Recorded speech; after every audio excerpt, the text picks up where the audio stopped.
On the last round of Golden Wars, Matthias Earthrender had challenged and defeated the bandit known as Hades in the Rysdale City Fight Pit in front of a large audience. After humiliating and devastating Hades in a one-on-one match, Matthias was dubbed the champion of Rysdale. Receiving a champion's garb and a sack of money, champion's garb, Matthias and his friends proceeded to visit the injured elf that they met the night before. Upon arriving in the medical wing of the Golden Sanctuary Hotel, Matthias begins having flashes of his past, memories he wished he could forget. They meet up with the elf and the city guard captain. Apparently the elf was part of a small village which got destroyed by a flaming wolf creature. After hearing all this, they were offered it as a bounty job. Taking off right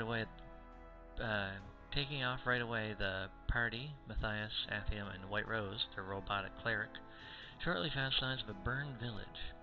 Tracking the burnt footprints, they found a large cave blocked by a lava pool. Cooling it with a large barrel of water, the party proceeded in and found a large fire wolf waiting for them. They made short work of it and brought the head back as evidence. Resting up before cashing in on their quest, Matthias was given a crash course on setting up a campsite on his own. And here, the party is just waking up.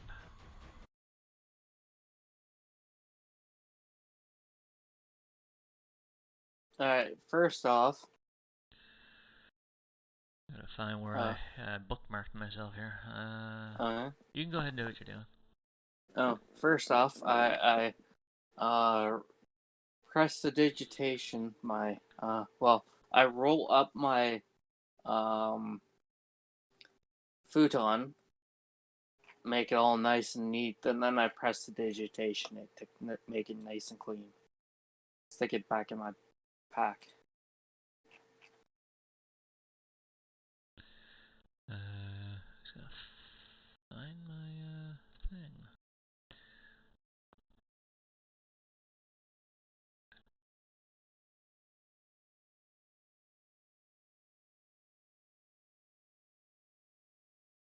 You lost it? I'm just scrolling back. I was in the wrong script. Oh. Okay.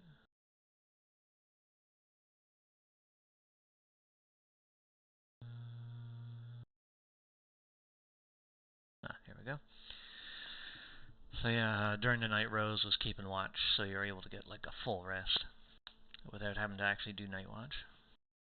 Plus, she has Ryu and Ursa, her pets, to help keep watch as well. So if anything comes near her, the bear is going to bear hug the crap out of it, and Ryu's gonna like bite its ankle.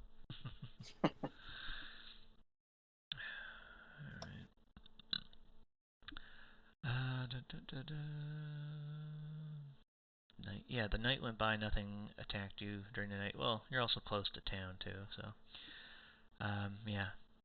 Morning comes and you feel well rested and not financially broken because you know you're getting money. Right? So you can help the camp pack up as you'll be driving it into town as well. Yeah. Some lounge music. Right. So you help. I will assist. Yeah, you assist. Roll survival to see how well you can like pack things up neatly. Because you'd be doing this like... Yes, Vickle, you passed. I know you still have to. Yeah, no, survival 14. That's good. Oh, crap. No, no worries. I'm on Vickle. Are you in his sheet? No, no. He has like a +4. There you go. Yeah, no. Right. You passed. Gotta change my display name.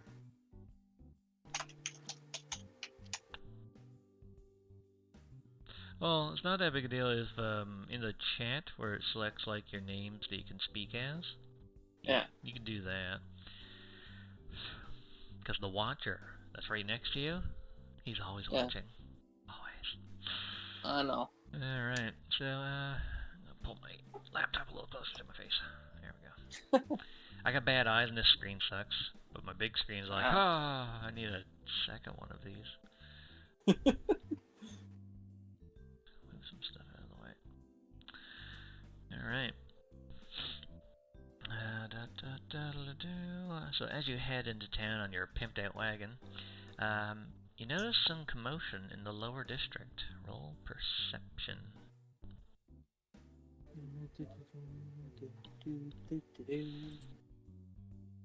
Oh yeah, you don't notice and you just drive. Well, actually no, you're not driving. Hold on, I'm gonna roll for Rose. My voice is a little cracky. I only got up a little while ago. She has to do perception. Perception. You might want to help. No, she got it. Makes sense since she's driving. Yeah. She kind of stops the wagon, and she looks up where you looked up. Urso looks up and kind of stands up on his hind legs with that. You know how bears stand on their hind legs and they just kind of look goofy? He's doing that, or she is doing that. Seems that elf man from before, the yesterday. Actually, no, it was earlier today, technically. No. You rested, so this is the next day. So the elf man from yesterday. He seems to be trying to kill himself by jumping off the damn wall leading into the middle district. That's a 100-foot wall, by the way. And it just so happens the guard office is right below him. So you're gonna get involved regardless of what you want. Wait, stop. I say, not too enthusiastically. He doesn't seem to hear you because you're not being very enthusiastic, and he's currently talking with the guard captain. Look, I know this whole ordeal has left you with nothing, but killing yourself isn't going to bring them back, and I doubt they will want you to meet a fate worse than they did. If you just let us bring you down safely, we can help you rebuild your life. The elf responds, "What the fuck would you know? Strong rule, right? Well, I'm not strong enough to keep living for them. There's nothing to rebuild anymore, not for me." Damn it, nothing's getting through to him. He looks over to you guys. You three, do you think you can stop him from jumping? Nothing's getting through to him. I think I'm kind of just like, looks side to side like, I don't really have anything in my arsenal. What do I have?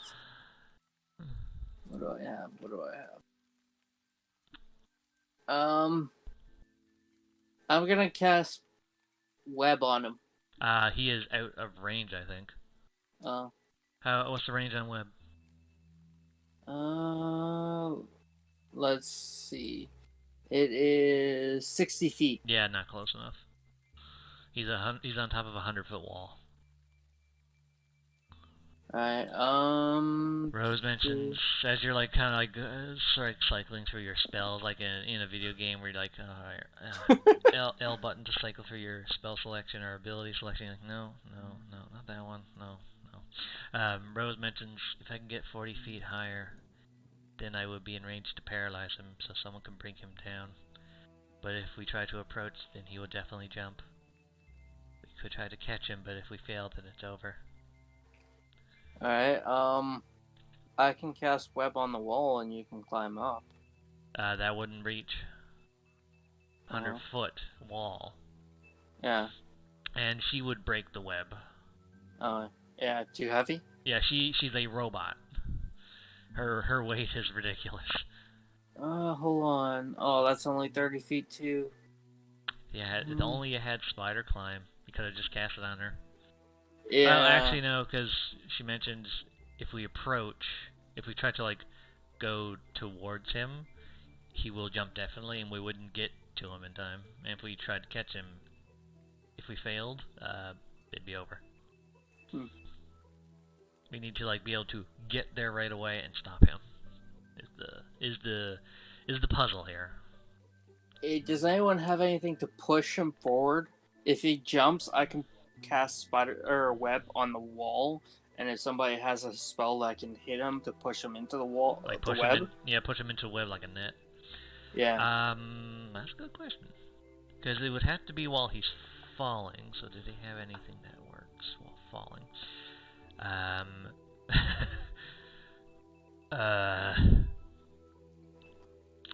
Rose has Thunder Wave, but that would probably kill him. I have Launch Magic Missile. It does force damage, but I don't know. It doesn't have Yeah. enough force to it to move a creature, and again, it's damage. Yeah. Hold on.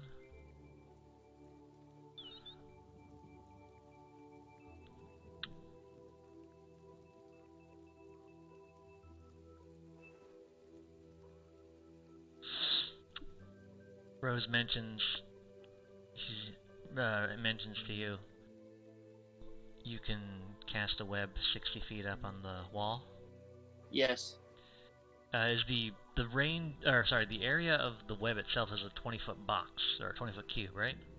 Yeah. It just can be cast within 60 feet anywhere, right? Yes. Okay. She mentions to cast the web in the middle of the wall. All right. Right. So at the 50-foot, the 50-foot meter. 50 All right, I'll do that right now. Okay, so you cast that. Right. Rose begins walking forward,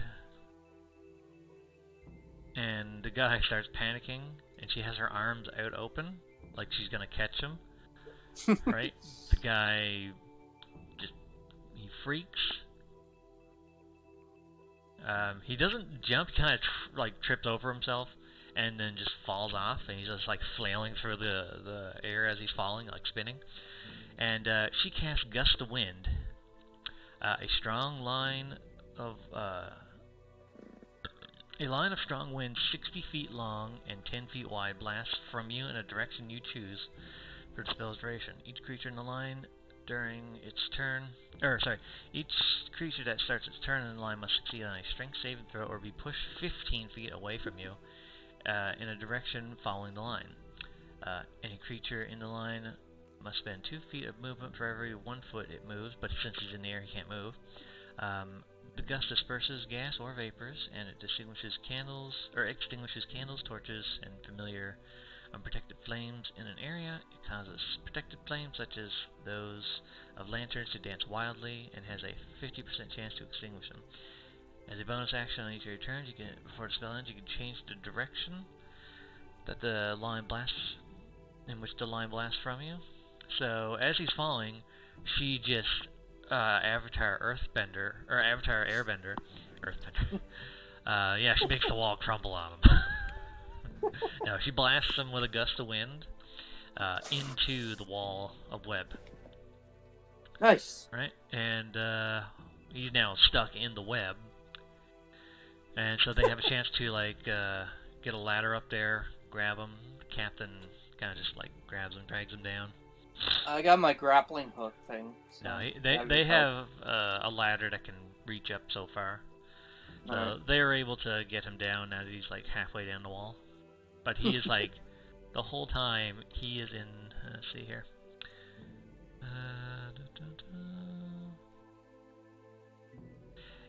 Yeah. The elf is just stuck in a state of screaming uncontrollably, not words, just noise, and he's in a broken mental state at this point. Since he's in a broken mental state, I'm gonna lean over to Athium and I'm gonna whisper to him, make sure he doesn't know that we took stuff. Athium kind of leans in. Maybe we should give it back to him. His whole life was destroyed. I very much doubt all of this would be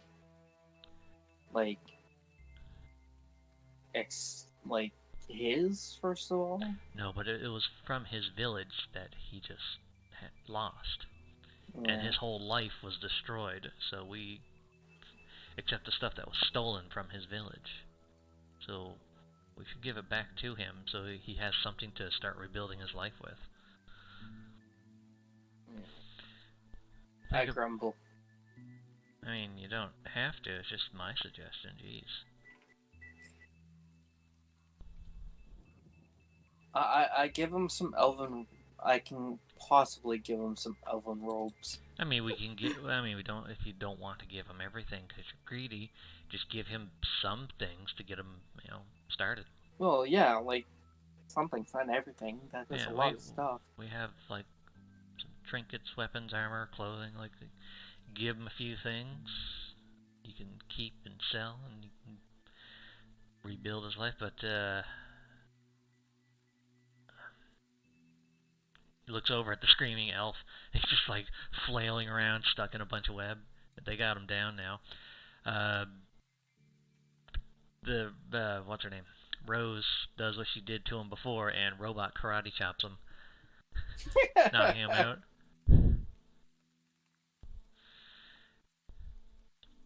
You should get him back to the medical wing. He needs mental therapy.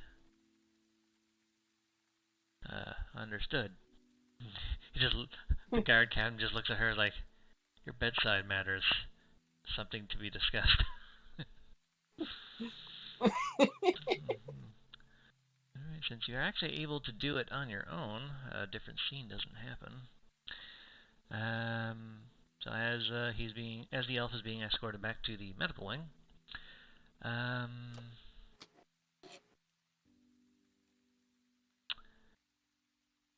well then, I guess that takes care of that.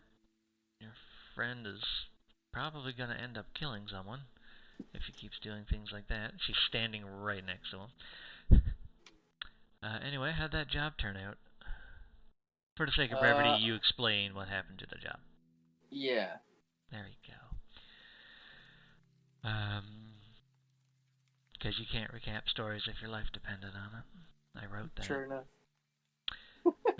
So you basically are fast forward. You are now holding the head in front of him, of the wolf, like it's a wolf, rawr rawr rawr, holding its mouth.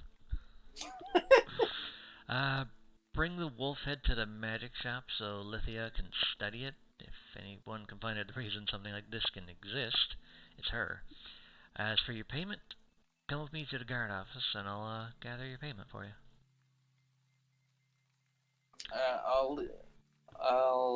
I guess I'll head to the magic shop. Well, you're gonna skip out on payment first? You're right next.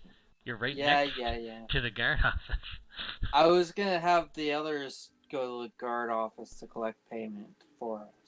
I mean, you're right at one of the us guard. had. Yeah, I know. Anyway, at the guard office, Captain Bulwark contacts the church and explains the details he told him. After about 30 minutes, someone comes to the guard office from the High District.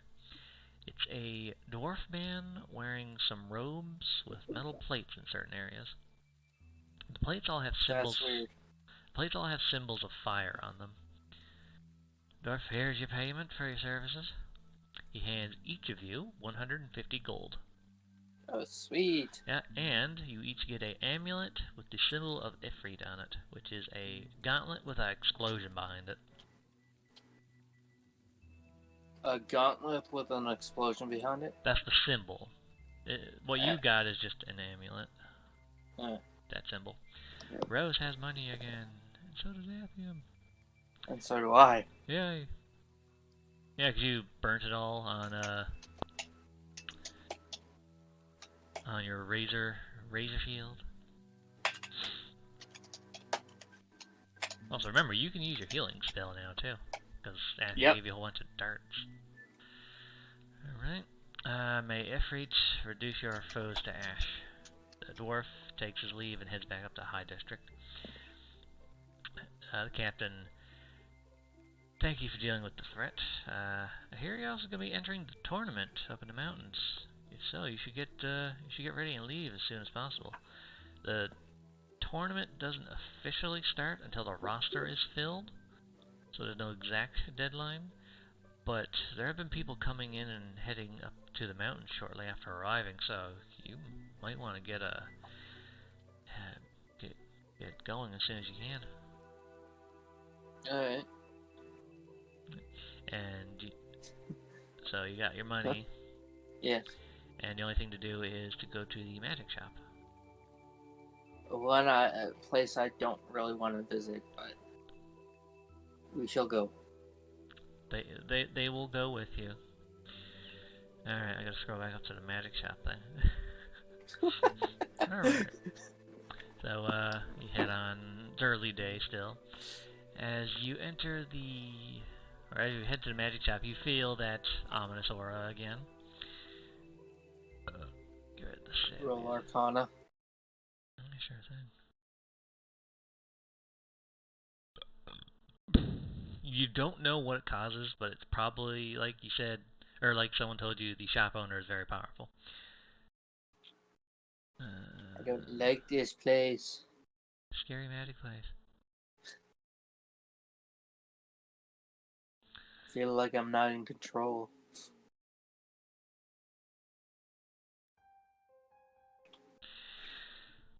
So, Rose doesn't seem really affected by anything. Athium is just like, pursed lips, squinting at the door. He's like, well, I'm gonna go do some shopping elsewhere. Rose grabs him and drags him back. I was like, I don't want to go in. I ain't going in alone. Alright. So, like Scooby-Doo, you all enter the door, one after the other, like leaning your head above each other through the crack of the door. Oh, that's awesome. As you enter the magic shop titled Arcane Grasp, you feel a very ominous aura emanating from within. You can't see anything as there is a field of magical darkness the moment you walk in. A row of wall-mounted torches light up as the door behind you shuts. At the back of the shop, you see a single table with a crystal ball and an empty chair, and you're also holding a giant firewolf head. Besides a small amount of light from the torches, it is almost completely darkness in here. I just carry the wolf head and set it on the table. Yeah, so big old wolf head. Are you standing or sitting? Oh, I'm just standing beside the chair. Okay. You hear a voice in your mind.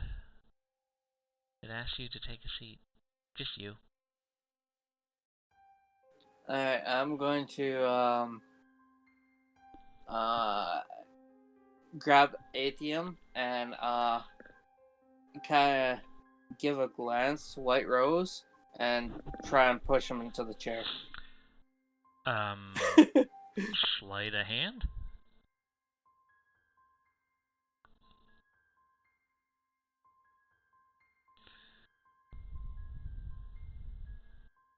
Where is there? Yeah, no, he's not falling for that.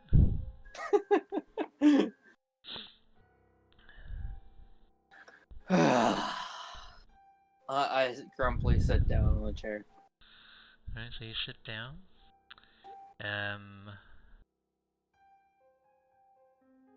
Why have you come? I found this wolf head after we killed the thing.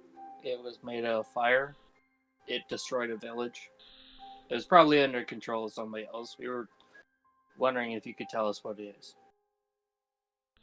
A few seconds of silence go by, and then you see black tentacles stretching out from the darkness from behind the other side of the table. Like from just the pure darkness behind it. Tentacles That's not stretch creepy out, at all, I say. wrap around the head, lift it up, and just like retract it back into itself. I look over to the gang and I'm like, does anyone else think that they just took our trophy? Well, you were told to bring the head back as evidence to figure out why it's here. You took the rest of the body parts as trophies. I will study this here and tell the captain later once I discover. But tell me, what do you seek? I may have your answer.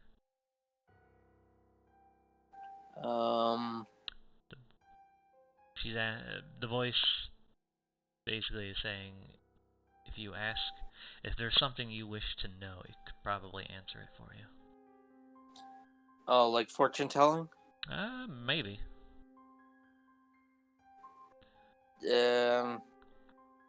Will I live through the Colosseum? Now there's a good question. I gotta roll for her real quick. I'm just gonna get rid of all my junk that I have here. Get over there. Alright. Oh god, my dice tray is all mixed up. Get over there.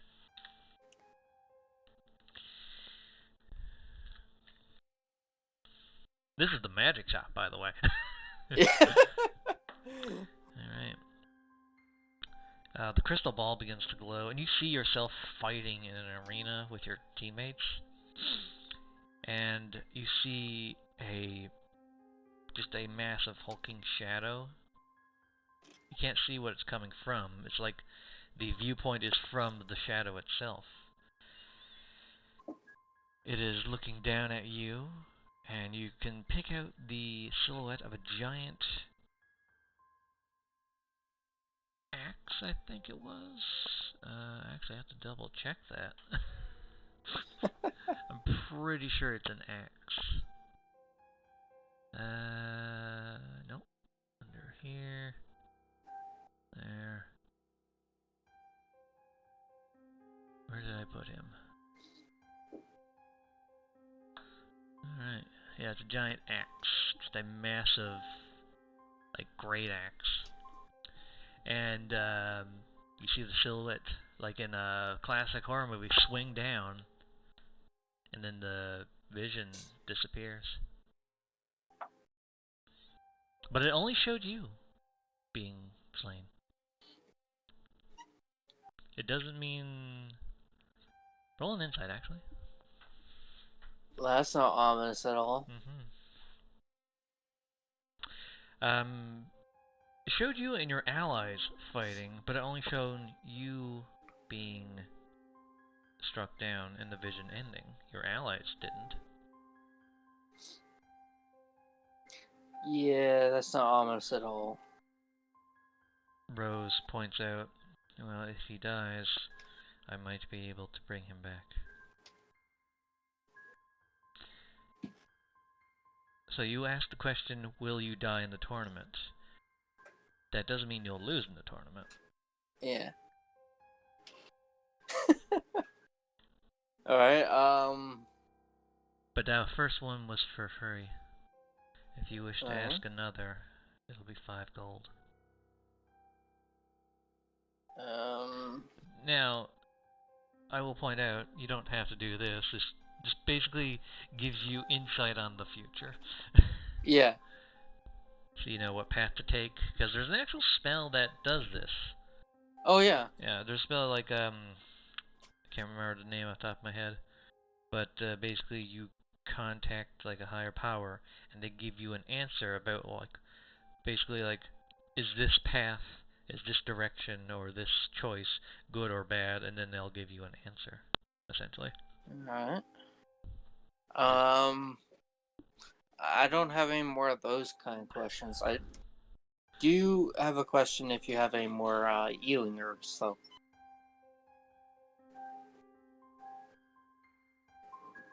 Are you asking her? Yeah. If she has any healing herbs? Yeah, so I can buy. She's not a herbalist. Doesn't mean I can't ask.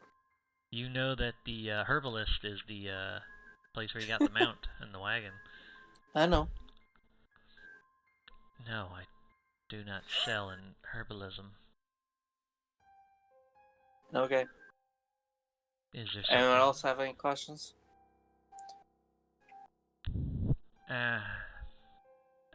Athian kind of looks like he might have one, but he doesn't want to ask while everyone's here. Alright, So he might come back here later on his own. Alright. Give me a second. I'm just looking at my stuff.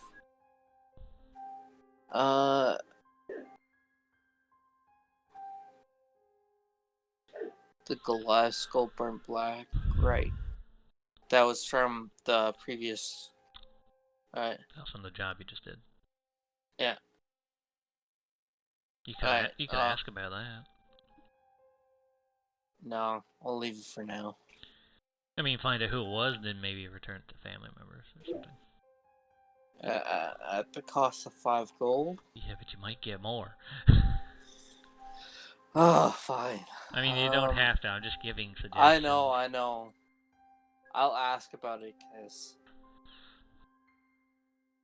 it may lead to a quest or something that you may not have planned. Yeah, a lot of the quests weren't planned. I made them up as we went. I take out the skull and I'm like, I found this in our last job. Do you know who it is? Or anything I get useful from it? Well, you asked one question for 5 gold, not multiple. Or else it's another 5 gold. But the question, who is it? She mentions that it is... I'm trying to think of a good one here. Come up with a name? No, I'm trying to think of a thing for it.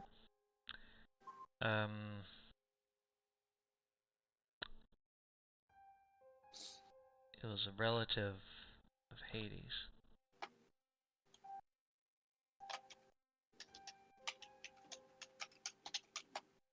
Wife. To be exact. Who? Sorry? Well, basically Hades, the bandit you fought and defeated. Yeah. This is the skull of his mate, basically. Oh.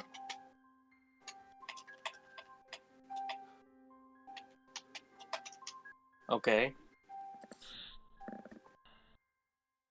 So if you want to do anything with that, you have to go talk to Hades.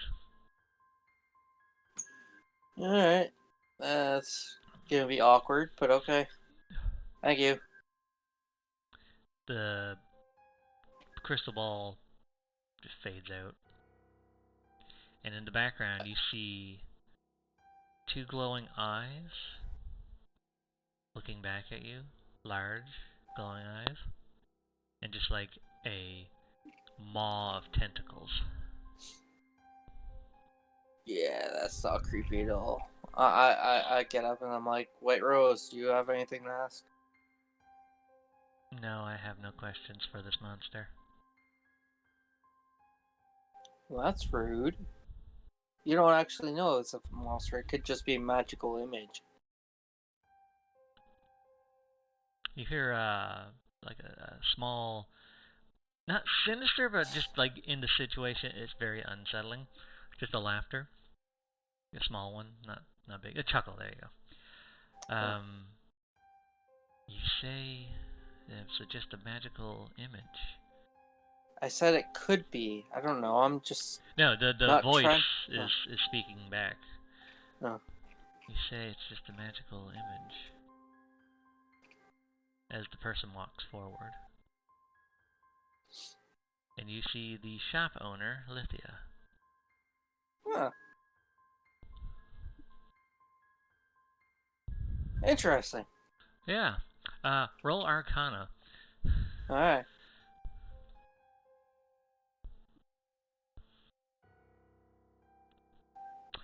Fuck. It's a person with a gypsy veil over her face. And your eyes aren't quite adjusting to the magical darkness quite too well, so you don't see everything about this person. You see Atham. He's white now. I look over to Atham and I'm like, I don't get it. What's wrong? It's just a person wearing a gypsy veil. He runs out the door. I look over to White Rose. He's like holding his head in protection. I look over to White Rose and I'm like, what's wrong with him? His fear is to be expected. This is a mind flayer. She looks to you with like no expression, as always. They eat your brains. She seems nice enough to me. With my Nat 1 Arcana. Like, she seems nice. um, you do well to be afraid of her. You see Ryu kind of You, just like underneath her dress, like cowering, like a scared puppy. you came out super robotically there for me. Oh. Repeat that? Rose said you would do well to be afraid of her. Okay. Thanks And for your help. And I'll just walk out. roll perception as she kind of goes back into the darkness and the two big glowing eyes reappear. Alright, perception with my nat -1. The nat one's on the sides there. Jesus, that's scary. The big glowing eyes in the wall, basically, or Yeah. in the darkness. One kind of gives you like a wink as you're like getting ready to leave. Seems you got on good terms with the magic shop owner. Nice. Also, where is it? Hold on. Is there anything you wish to purchase or browse until you have the money for it?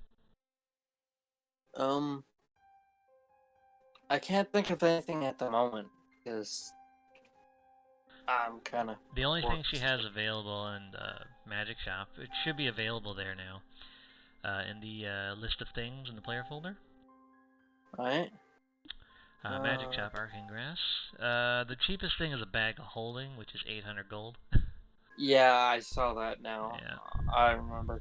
No, I can't afford anything, unfortunately. Okay. No, I mean, she said to peruse until like you have money for later. Alright. I'll take a look, but I'll only spend a couple minutes. Yeah, so, magical items are just summoned out of the ether and floating above the table for you to look at. So you can like basically browse and like learn about the items. Nice. Which item would you like to know about? The bag. The bag? She opens it up, like it just magically opens up, and then she shows like junk, all kinds of stuff just being put into it. It doesn't seem to end. The bag is only the size of like a fanny pack, but it can stretch open to like a 10-foot diameter, I believe. So you can just start shoving everything in there. That is cool. The only thing is, if you put another bag that has a similar effect to this inside of this, or vice versa,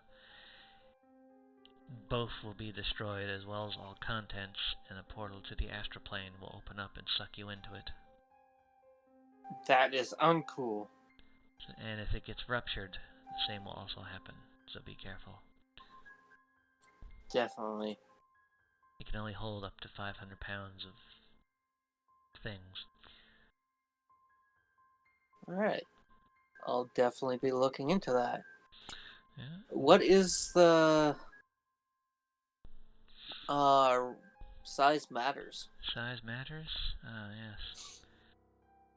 Many Goliaths tend to buy this. I just gotta find it. Size matters. It is a magical belt. On it is a belt buckle. It's a silver-laced leather belt that wraps around your waist of any size of humanoid creature. The belt buckle has a crest of a skinny man trying to flex pose, but doesn't look very impressive. The buckle has a circle frame made of platinum that turns clockwise. When you turn it, the skinny man becomes more buff and larger, like All Might when he's going into buff form. Yeah. Once per day, as an action, you can turn the frame on the belt buckle to make the figure become larger. Doing this grants you the effects of the enlarge spell. This doesn't require concentration since it's through an item, and it only affects yourself. The belt regains its use on the dawn of the next day. So once a day enlarge. Nice. That's cool. But only enlarge, not reduce. Oh yeah. So it's half a spell technically. Yeah. But it's powerful. Ring of re-equip? Yep, Ring of Requip. Here we go. Have you watched Fairy Tale? Some, not all. Do you know Urza, the red-haired chick? who like Yeah. changes her armor. Yeah. It's essentially what her power is. It's a silver ring that has 3 armor symbols on the outside of the ring. Each symbol can have 1 armor, magical or non-magical, attuned to it. During battle, as an action or reaction, if you have the highest initiative, you can instantly equip one of the armors during battle and swap between them as an action, instead of taking 10 minutes to unequip and re-equip a different armor, because that's how long it normally takes. Yeah. So you can just magically poof a new armor. So if you're like, oh, you're fighting a fire dragon, but you're wearing your, I don't know, lightning resistant armor. Oh, click. Now you have your fire resistant armor if you had made some, essentially. Yeah. Yeah. The attuned armors must be ones that you have worn before or have been attuned to. If you become unconscious or die, the armor you are wearing stays with you. If attuned to a different creature, any armors that were attuned to the ring are unattuned from it. Only works with physical, light, medium, and heavy armors. Does not work with shields, clothing, or magically conjured armors. This has no effect for you, really. Yeah. It's for armor I wearers. thought as much. Yeah. Like, if it worked for robes and stuff, I'd be all over that. But Yeah. But the thing about robes is, or clothing, does not take very long to switch between, though. Yeah. Because armor is Robes usually... of Dark Falls? Robes of Dark Falls you might be interested in. Hold on now. Robes of Dark Falls requires attunement. This black and dark purple robes acts as magical clothing. Wearing this allows you to, as an action, cause all bright light around you in a 100-foot radius to become dim light, and dim light to become darkness. This effect does not work on direct sunlight, and while in darkness, your AC gets a bonus of 2, or plus 2. Oh, wow. So you have your evil robes that give you extra armor while in darkness. And you can, as an action, turn dim light sources into darkness. However, that is bright light can only be turned into dim light, and you can't turn it down further from that. Yeah, but you can use it to intimidate others. Oh yeah, basically you just like make everything turn dark. It's like you came to the Like, wrong you're in a neighborhood. negotiation, somebody's trying to scare you into doing something. You just, I just cast that and glare at the guy. You think you're all so powerful? Look at this. It's like Yes. you have some vampire like homeboys backing you up, right? But you're in like a well lit area or close to sunlight or something, and then you're all like make everything turn dark and their eyes start glowing. It's like Rad. came to the wrong neighborhood, motherfucker. Right? But yeah, the robe looks awesome. Yeah, out of this, the robe would be the best thing for you. What's the Berserker mask? Well, name kind of says it all, but yeah. Berserker mask. This black gothic metal mask resembles a devil lord. A devilish grin, pointed chin spikes, and curved black horns. This mask is the devil in disguise. There is nothing that holds it to your face. However, when you place it directly on, it will stay in place. The mask has 4 charges that recharge at dawn. When you use a charge as a bonus action while wearing the mask, you enter a frenzied rage for 1 minute. The rules of Barbarian Frenzy Rage apply here. You can also spend a charge to use Reckless Attack each turn. Reckless Attack allows you to, with your melee weapons, attack recklessly, giving you advantage on all your attacks for the turn. But you also have, or enemies have advantage against you because you're fighting recklessly, so your defense is open. It's good for barbarians who resist everything. So, but it has a cursed effect. Every time you use Frenzied Rage, you must do a Wisdom save, DC 10 plus the number of used charges. On a failed save, you lose control and will continue to use the mask's abilities until all charges are used. The thing about it is, Frenzied Rage grants 1 point of exhaustion when it wears off. So if you're forced to Oh, keep using it, you keep exhausting yourself. So you get bumped up to 4th level exhaustion, which is, 4th level exhaustion is your max HP gets cut in half until you lose the wow. exhaustion. Wow. So for Alright. you, that would be devastating. But Oh, yeah. Frenzied Rage, you can't cast Yeah. spells, but you resist everything, and you have a bonus action attack. That's pretty cool. Yeah, it's good for melee fighters. Oh, yeah. Yeah. And that's all she has. That's all she has. Yeah. But definitely the bag of holding the robe of Yeah, dark like those two hopes. things. I'd opt for the robe if you're going for your build.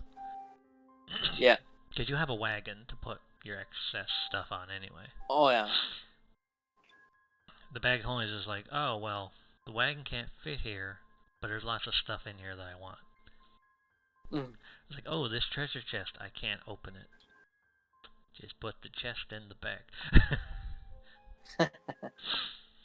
um, those are her specialties, basically. Is there anything else that you were looking for? No, that was it. Just wanted to look and turn it over. She also mentions, I do have a set of naughty items that may interest you. Naughty items? Yeah, she conjures a set of thieves' tools. Ooh, yes. I'm looking for those. Alright. Since everything here is more expensive, give me 1 second.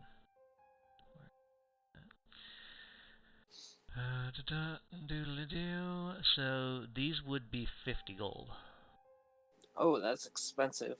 Yeah. Uh, You have enough and you don't really need anything else. yeah. I'll take it. Alright, so 50 gold, you got a set of thieves' tools. Alright, which if you want, I can just slap it into your character sheet. Please. Let's see, gold I bars. minus the gold already, Alright. so.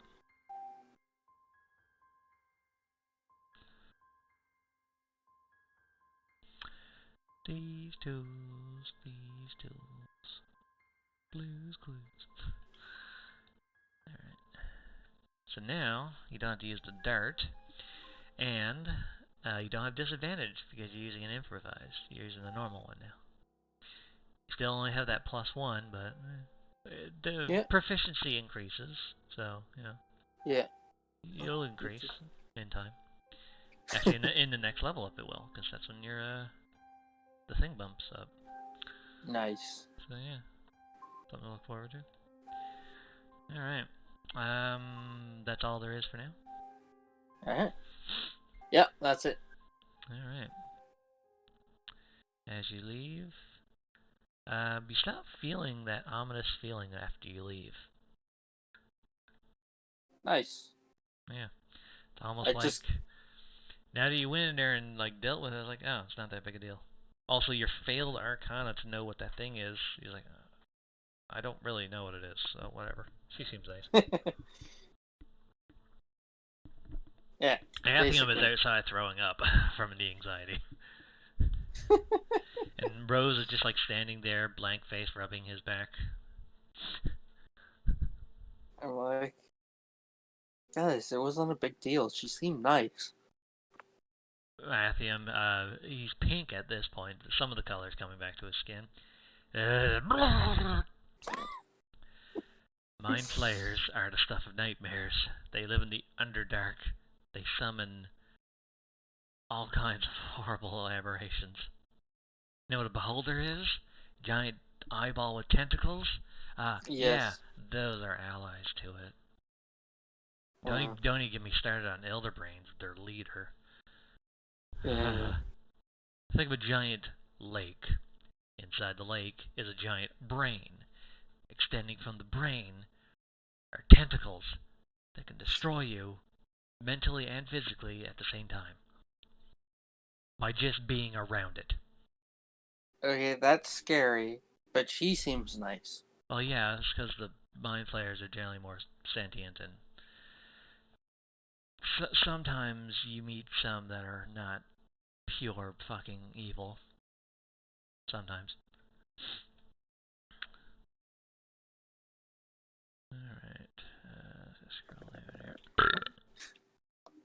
Alright, so you have, like, all day still.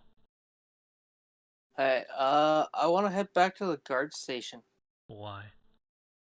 Uh, well, they're in charge of Hades Yeah, that's still, true, they are babysitting him. and I want to mention that to the guards specifically that I found out the skull mask who belonged to his wife. So he Skull may mask? the skull The burnt of skull? yeah the bolts burnt skull. He may know who killed his wife, which may be the perpetrator of who's killed the village. Hmm. You could, yeah, you can go do that. Alright. So you head back from the shopping area, back to the guard office, and you see Bulwark is kind of filling out paperwork on what just happened. He seems annoyed. He is this big, huge, buff Goliath man, but he's wearing like little reading glasses. They're like slightly lowered on the nose, and he's just doing paperwork. I take it you don't like doing paperwork? Who does? People who like doing paperwork? Well, that's them. He's got like a bunch of papers with like attempted suicide, civilian assistance, like Oh, by the way, I yes. went to the magic shop and asked about this. I take out the Goliath skull. Kind of And raises and an eyebrow. I was like, where'd you get that? it was in the cave that we found all the loot from the burned out village. Oh. Anyways, it turns out to be the wife of Hades. He had a wife? Apparently, that's what I got from the person in the magic shop. But that's not the point. Oh, or lover. But Mate. mate. Thank you. He may know who killed the person, and that may give you a lead. He asks if he can just like hold the skull real quick. Yep. Kind of just looks at it. He's like, well, I was like, yeah, it's definitely female.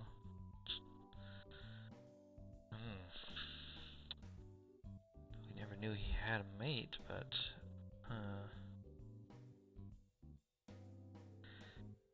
well, right now he's still recovering from his loss. But more on a mental level. Is he broken? Mentally, yes. His body's recovered well enough. Seems right at the end, when you knocked him down, he did what most Goliaths do and just took it head on without receiving the full effects. Stone's endurance. Yeah. Yeah, right at the end, you still did enough damage to knock him out. But right at the end, he did Stone's endurance to try to like cushion the blow, but like, nope, nat 20.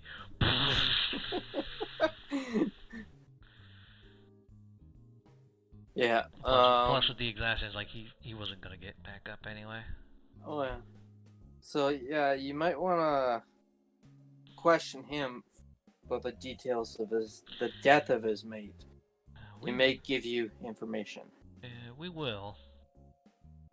Once he's in a better state to talk. And also, well, now that you defeated him in the arena, no one really wants to fight him anymore. Eh? Well, you kind of took the glory from everyone, but at the same time, nobody wants to fight Hades because he lost to you. But nobody wants to fight you because of how strong you are. So now the fight pit is kind of in this state of turmoil where we don't know what to do with it. Nobody wants, like, the whole thing that was getting everyone raring for a fight. All that's gone. All that drive, it's just gone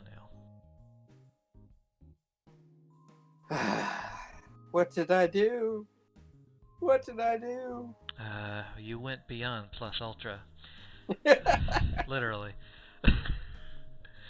uh, we'll have to figure something out with the arena. It's still open, it's just there's not really any fights going on right now. Athium, who's standing right next to you, so the fight pit is empty. Yes. Why do you ask? Just curious. Insight. Go ahead.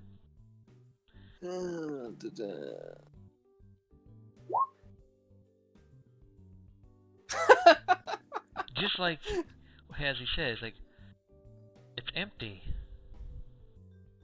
That's right, it is empty. My mind. He's like, yeah, that's right, it is empty. Yay. So you have no idea what he has going on in his head. Yeah. White Rose asks, is there any other injured or sick that require medical aid?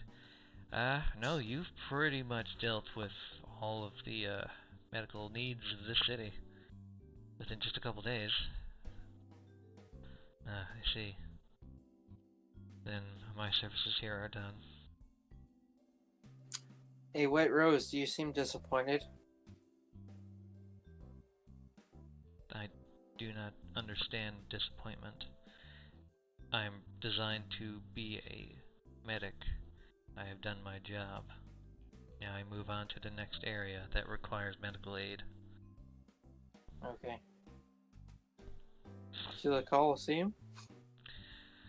That is our next destination. However, we must wait on this Marcus to be ready. Yeah. If we wish to have a supply of just having a supply area when we go there. Or else the tournament will be much more difficult. I look over to Athium and you're like, you still need to like refill your water thing that we used. Oh yeah, that's right. He's like, he just grumbles at White Rose. Yeah, wasted my money. Typical women. Yeah. Alright. He's gonna go do that right now before. Well, it's still early day, so there's not really anything else to do.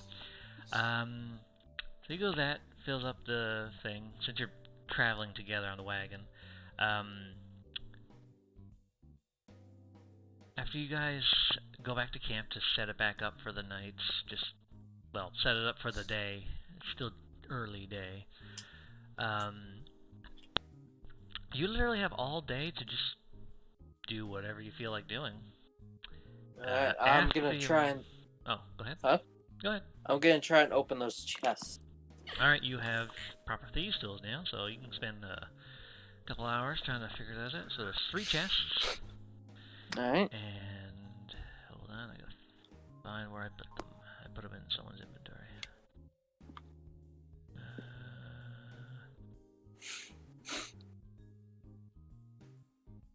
Okay.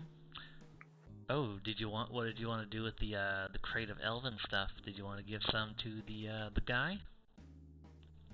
'Cause that's something you can do now before leaving. Yeah, I'll give him some stuff. Yeah, so first we'll work on the chest. Yeah. So, chest. Oh, Alright.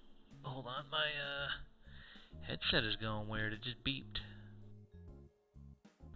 I don't know why. The battery can't be dying. I had it on charge. Anyway, maybe it was unplugged or something? It's a USB, actually. It's plugged in just fine. Anyway, these tools. Yeah, that is actually just enough for the first one. Oh, nice. Alright, so you open up one of them, and inside is a, really nice-looking hat. I guess while that's going on, White Rose is going to be doing some herbalism. But, you don't know anything about this hat. It's just a really nice-looking hat. Inspect it, investigate, Arcana. Does it seem magical? It would be an Arcana to determine. Yeah.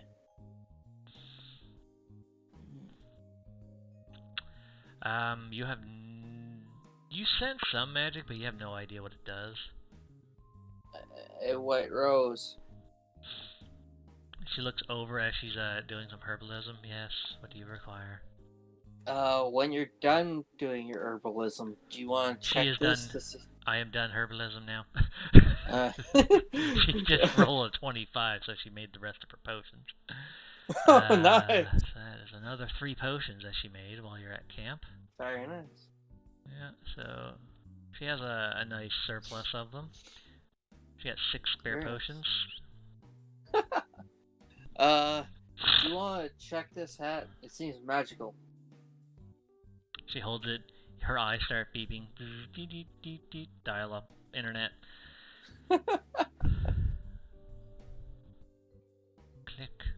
There we go. Ooh, nat 20. Holy shit. Well, nat 19. Well, I accidentally clicked it twice and it nat 20 twice with a 7 on the other side for both. That's fucking weird. She puts the hat on you. Think of what you want to look like. Say again. She puts the hat on your head and tells you Mhm. to think of what you want to look like. Alright. I want to look like an older gentleman who's posh. Alright.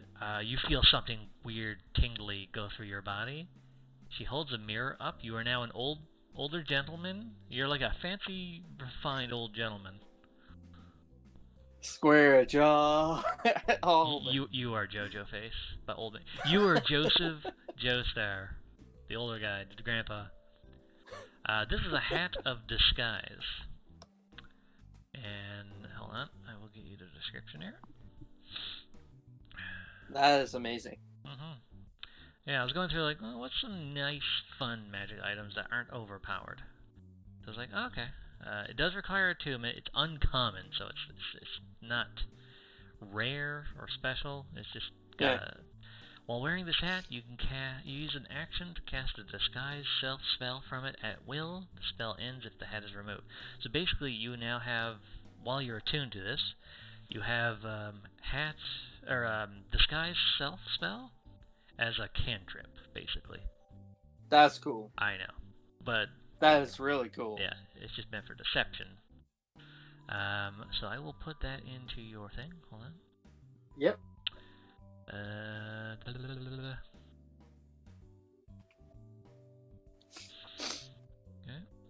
And hat of disguise. So how many magic items do you have? You have wand of magic missiles. But, yeah. Hold on, wand of magic missiles doesn't require attunement, first off. No, I don't think it does, no. So the only didn't think so, because it was just a wand, basically. Yeah, it's just a wand that anyone could use, yeah, that's right. So yeah, Hat of Disguise is an attunement item, right? Cool. But once you're attuned, you just have to have it on your head, and you have Disguise Self, so I will put disguise spell.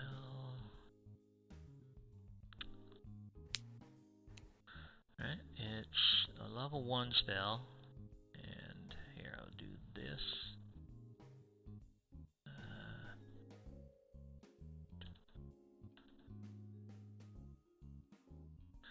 There we go. And you can use it as much as you want. Sweet. Just gonna keep your sheet there in case you open up the other shit. Alright, so that's that one out of our thing. Alright, so you have 2 more chests. Yeah, you're fiddling with one, it's like, yeah, no. You're still getting used to, like, expensive thieves' tools. Even though they're regular thieves' tools. Never used these before. Yeah, it's like, you knew how to use one from escaping your home, but that was a makeshift lock to begin with, or a makeshift lock pick. Not a proper set, but you kind of figure out how lockpicking works from just fiddling with it for like a long time. Yeah. Which is why you're not particularly good with them, but you know how it works, how the lock works. Yes. So, yeah, you failed on one horribly. Yes. At least not All that right. one. One more. Next one. Yeah. Yeah, no. These locks are actually a lot tougher. Like, you're gonna have to get a higher roll than the last one to get these two. But you have them loaded in your thing. You also have an empty treasure chest that you can just put junk in. In Alright. fact, in your sheet, Yes. hold on.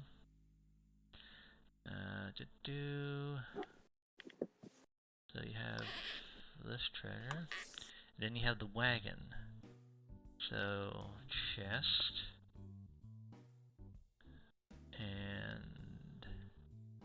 no, it's Efreet. Not Ifrit from Final Fantasy.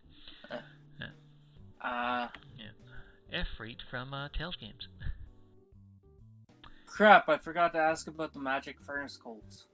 Yeah, you have well, actually, maybe make a trip into town. You have a lot of stuff that you could sell, make The more money. bundle is gone now because that was where the bundle. Oh yeah, that's the darts.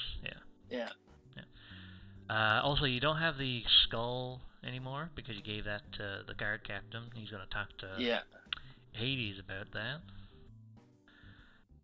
But you have Firewolf Paw, the magic coals. You got a topaz. You have the diamond, but that's for your heart when you need to hit really, really hard. Use your chromatic orb. You have that 5-pound ingot of mithril. You have the crate of elven robes, plus the others have crates of stuff. Yeah, you have a lot of stuff that you could actually just go and sell. Alright. And maybe make something for tomorrow. Alright. Let's go around selling stuff after I give this dude some clothes. Yeah, so you go visit the guy in the hospital. He's kind of sedated, but he's awake. He's like,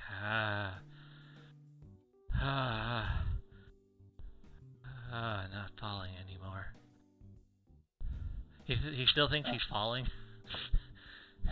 He's stuck in this mental loop of where when he fell, he mentally shut himself off from life.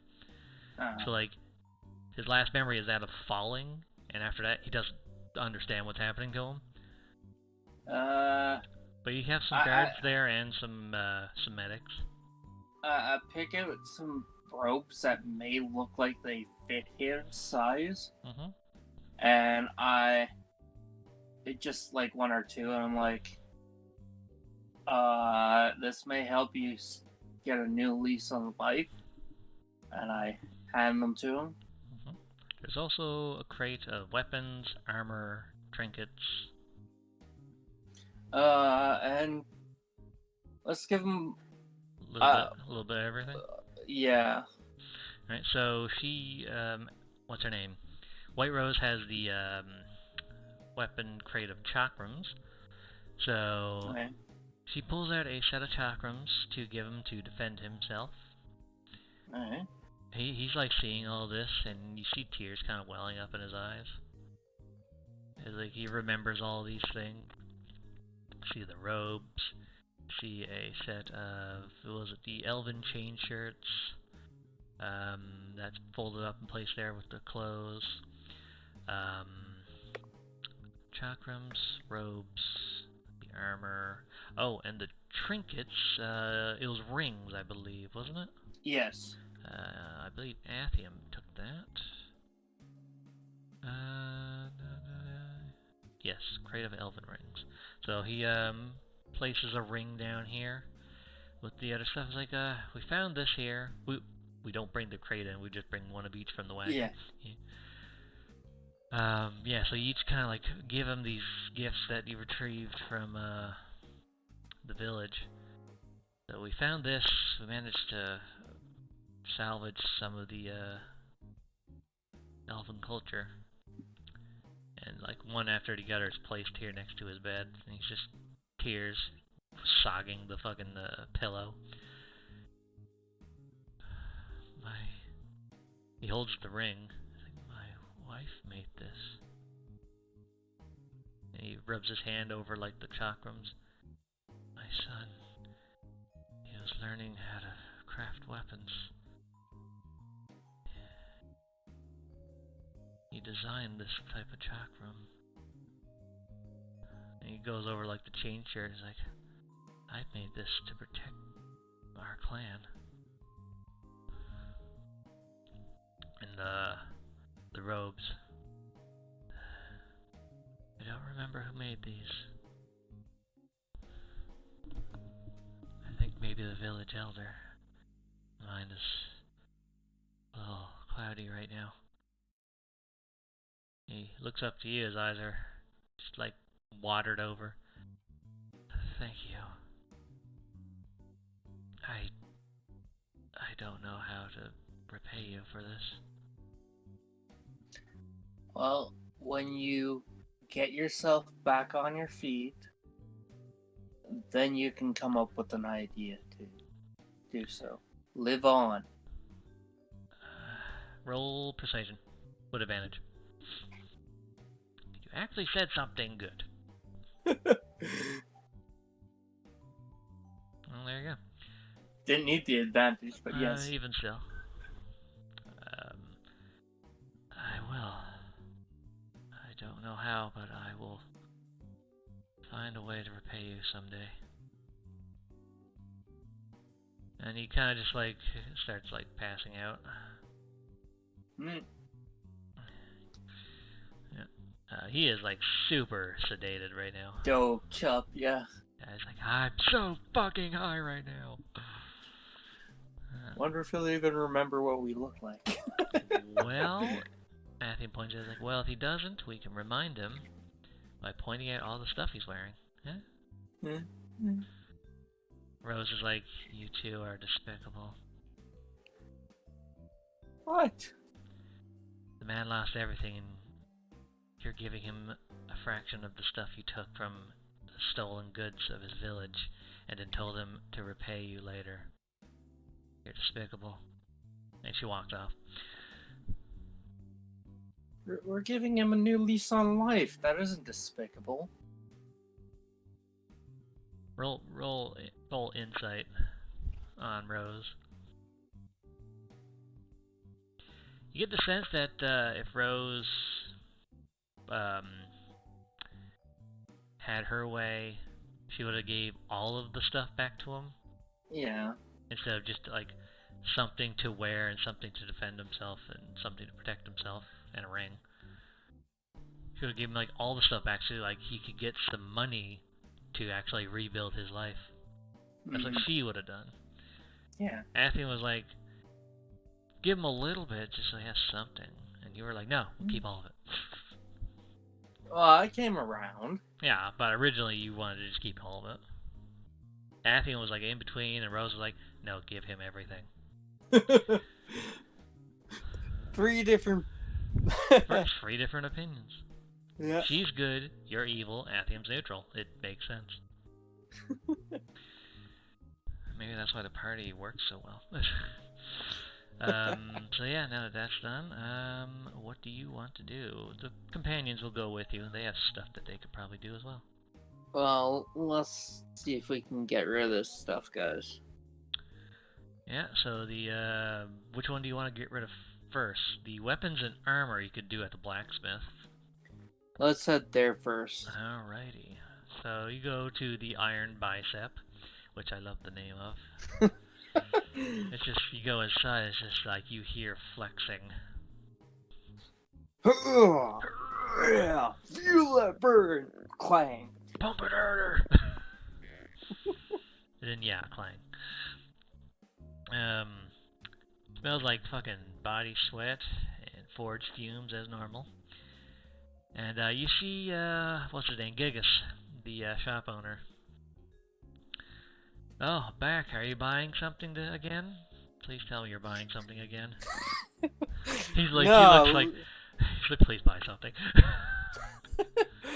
We got this great stuff here, and seeing as how this place is like a he's like, he is tourist like, spot. He is tempering his patience once more.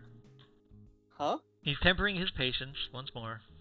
Everyone would want to buy this from me. There we go. He's like, yeah, I've heard this several times now. What do you want to sell me? Athium pulls out. Well, now that you ask, signing, playing up on what you're saying. It's like, now that you ask, pulls out a crate of, what was it that he had? I believe he had the chain shirts. Elven chain shirts, yes, he had those. Yeah, he has the elven chain shirts. I have this crate of fine, expertly crafted elven chain shirts. Very, very light, durable, easy to move in, protects your organs, and you can move fast enough to decapitate your enemies. How much all those squishy folks that come to visit will want to buy this so they don't get hurt or terrorized by the Goliath folk here. Yeah, and the more squishy folk that are easy to manipulate, you can get more money from them. You see, if you're protecting your clientele, they'll be back as return business. Saying, hey, the stuff you sold us, we want to buy more. And here's a big supply of it. See, you don't even need to pay the extra cost for shipping. You have it right here. We'll give you a deal on it. And I'm going to roll. Since it's a crate, it is quite a bit more, so I have to actually roll. I'll assist him with my persuasion, if possible. Oh, yeah. Actually, who has the higher persuasion check? I have 7. 7? I think you probably have either the same as him. No, you have the higher one. So he will give you advantage since you're both pitching this bullshit to him. Alright, okay, nat 20. Oh boy. Alright, so... Hold on, I get a calculator. Alright,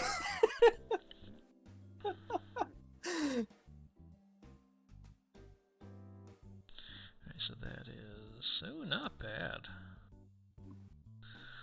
Alright, so that is... Actually, I don't even need to do a calculator for that. Actually, no, I forgot one dice. Alright, so...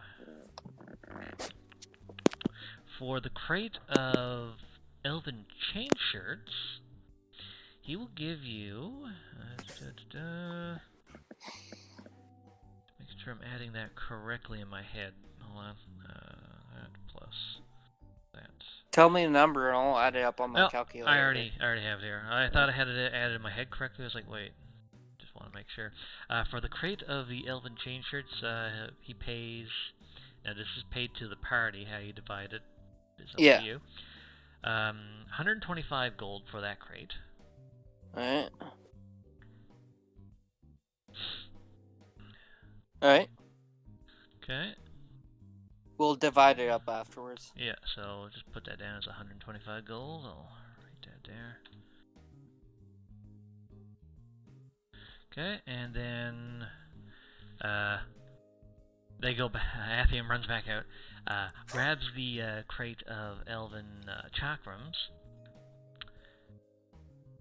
and White Rose. Now you gotta come up with a pitch, because you know you're doing the same thing over and over. It's like, okay, you gotta try something different, else it probably won't even work now. Use the same pitch how many times?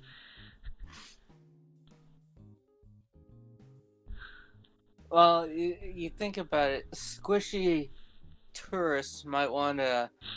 already going in the wrong direction. But... No. They might want to try their hand in the gambling pit. That'll make more money for the town and send more people to the shop to buy your weapons.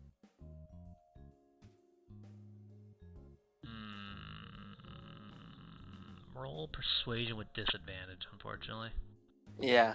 Athium doesn't really That's all I could think of. Yeah, Athium doesn't really have anything to add to that, because the fight pit, now that you learned the situation with it, that might not really work out that well. So disadvantage persuasion? Yeah. Persuasion. Well, 20. I'm gonna roll for him real quick. He's like, well, the fight pit will come back to the way it was eventually, but I can't give you too much right now. So for the crate of chakrams, alright, you can only grant 45 gold for that. I look at Atheum and I'm like, what? And White Rose, I'm like trying to confirm with my eyes if that's a good deal. I have no idea. Atheum puts it as like, well, we could get more, but the problem is the pitch you gave him. It makes sense. The fight pit, what we learned from the guard captain, isn't in good shape right now, so it's going to be a long time before he can get a payout on it. So that's really all he can offer. It makes sense. Yeah. It's just business. He's got to think about how to keep his business running now. Yep. So 45 Should gold. we go for it? It's the only thing you got. Yeah. Unless you want to lug around a set of chakrams, or a crate of chakrams, that you don't really have anyone else to really sell it to. Because again, the what's his name is the only merchant that's going to be at the tournament if he survives the trip. Yeah. Yeah, so either take it now and use it for provisions now, and then see what happens later. Anyway, so I'll just put it down as 45 gold for that crate. And that's the only thing we... Oh, you do have the mithril ingot, the 5-pound ingot. Yeah, I'm gonna save that for now. Okay. Out of the other crates... What crate do you have? Clothes. Oh, yeah, you have the clothes. That... You could probably sell... See, all that's left is the rings and the clothes. The rings, definitely a magic shop. Yep. The clothes, I'm thinking either the magic shop or the Wandering Trials, the goods store. I'd say probably you could do both at the magic shop. Alright, let's try it. Alright. So you head to the magic shop, and Athea's like, hands you the crate of rings. I'm behind him, pushing him in. Yeah, but I'm giving you the rings. But I'm giving you the rings. I don't need to go in there. I just push him. You just hear like high pitched screaming, no! As you shove him in there. I'll say for the sake of comedic flavor, you just shove him in there and he screams. Yeah. So yeah, same situation as before. The torches provide very, very dim light in this magical darkness, and at the end, the table appears. Did we learn her name? Yeah, you learned her name multiple times. Lithia. Lithia, fuck. Forget. Terrible. Hello Lithia. We're back again. Oh, back already. I take it you wish to sell me something. Yes. You're great at this stuff. Fortune telling is a specialty, yes. Anyways, we have these. Ta-da! Athium's like holding a box of rings, and he's shaking so much you can hear the clattering of the rings inside. Just put it down, jeez. He puts it down, vibrates himself away from the table. Rose kind of just grabs him. You hear like vibrating metal. I look over to them. Take a chill pill, relax. Yeah, like the Terminator. Yeah, chill out.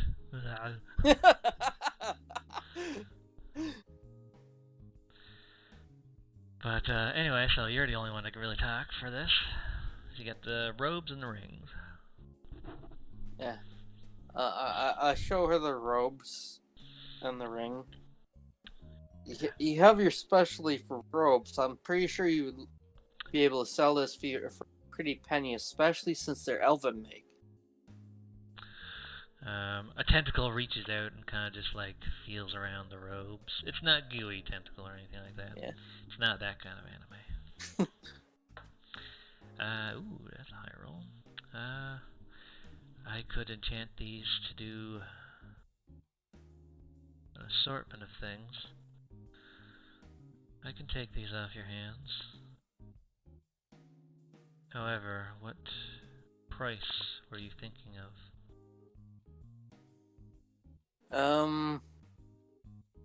This is tough because I have no idea how much these are worth.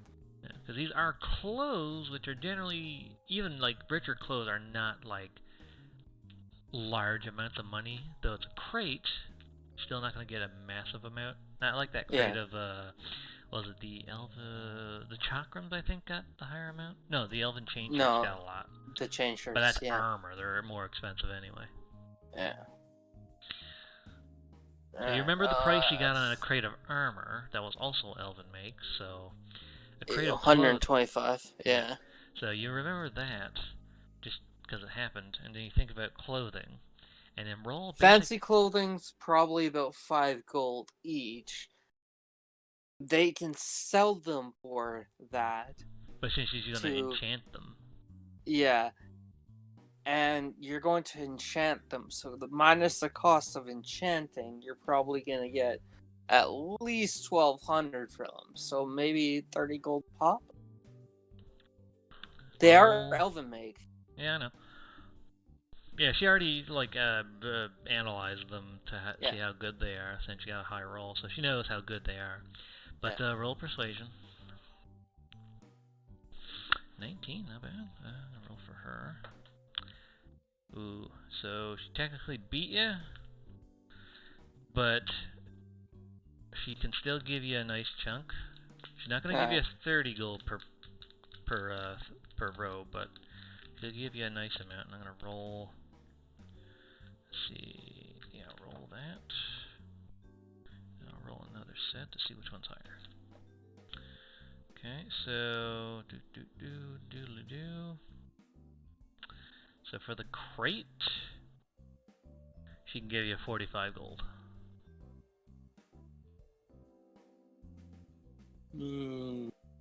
That's disappointing, but yeah, sure. Yeah. You're learning business. Oh yeah. Don't think of it as like, oh, I'm getting ripped off on the deals. Like, no. Oh, I know. I'm learning how deals work. And you said 45? Yeah, 45 for the robes.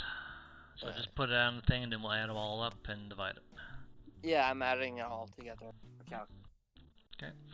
So all that's left is the rings, which Athian put on the table. She's while you were like pitching the robe, she was analyzing the rings with another tentacle. And I'm just gonna roll her thing.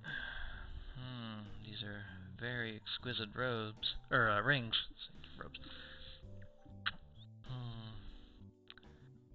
For the crate, I could give you 100. How can I pitch this to get? That's up to you. I know. I'm thinking. She's already giving you a triple digit already, so. Oh yeah. Screw it. Let's go with that. So for the ring, I can't come up with anything at the moment. You did good on the other ones. Yeah. Alright, so the robes was 45. Yeah. Chain shirts 125. The rings 100, and the chakrams was also 45, I think. Yeah, because we had a 45 on something else. 315 altogether. Yep. So that divided by, you want to divide it evenly? Yeah. So divided by 3. So 105 gold each. It's not bad.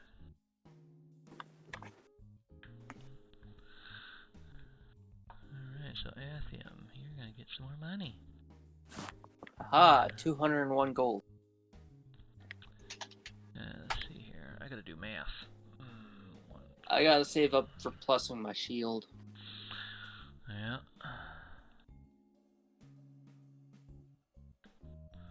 And white rose.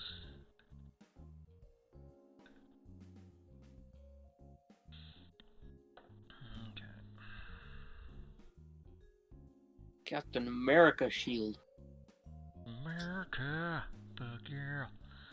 Oh, you should have it so that there is a voice activation thing. So when you hit with it, it says America, fuck yeah. America, fuck yeah. Alright, so that's the crates of stuff. Remove that from everyone's inventories. What other junk do you have that you want to sell? That'll be the time, is the last day. I do have. I was wondering about these furnace coals here. That would probably be better for the blacksmith. Okay. Damage. The topaz. Topaz?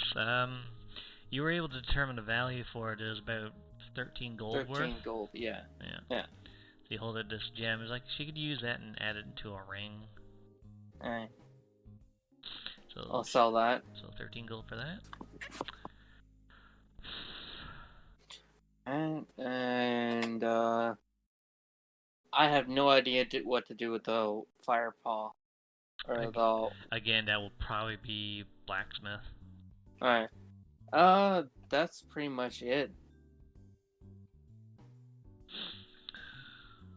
Alright. Yeah. Anyone else? I'm looking through their stuff.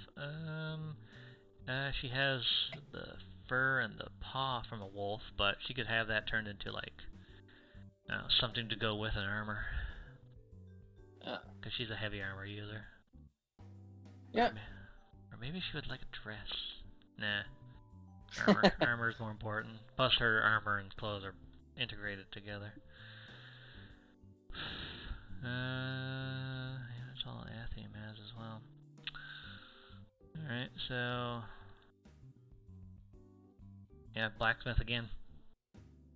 Yeah. With good news for him. He's like, hey, we want something made. Or actually, no, you give him the coals, which actually would be better for him. So you head back? Yes. Alright, so you head back in, he's like, welcome... This time I have something that will directly benefit you. Okay, what is it? I take out, I don't hand them to him, but I take out my 3 magic furnace coals. Somebody else has some too. I'm pretty sure. No, it's just you that has them.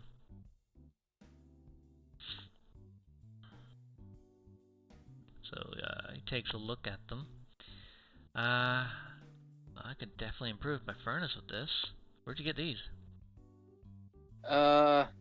We found them in, the Elven town was burnt down, and we found a cave with them in it.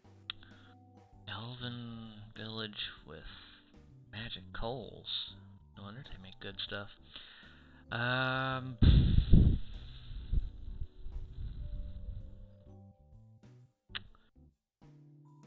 How much you want for them? Well, they can improve your business overall. So, probably about, let's say, 25 gold each. Sold. I don't know how much they'd be worth, but he asked you what you wanted, and he decided to just go with what you asked. So 25 gold each. Sweet. So 75 gold in total. So do you want to keep that? Well, that's your personal loot. Yeah. So you can keep that for yourself or split however you want. I'll just keep that one for myself. Yeah. Alright. 285, 9 gold now. Anyone else want to do anything with their equipment stuff? White Rose. She has a firewolf fur and firewolf paw. And she has a warhammer. And she has her chainmail. However, I don't think she has enough money to cover making a special piece of equipment. She could use the fur with her armor to grant it some fire resistance, probably. Yeah. But that would cost a shit ton of money, which she does not have yet. And the paw, she could probably add that to her warhammer and Give give it it like a maybe, spike yeah, on the maybe. back. Well, it's a full paw. She got the whole paw Yeah. for it, so she would probably mix that and have like a wolf paw hammer, Hmm.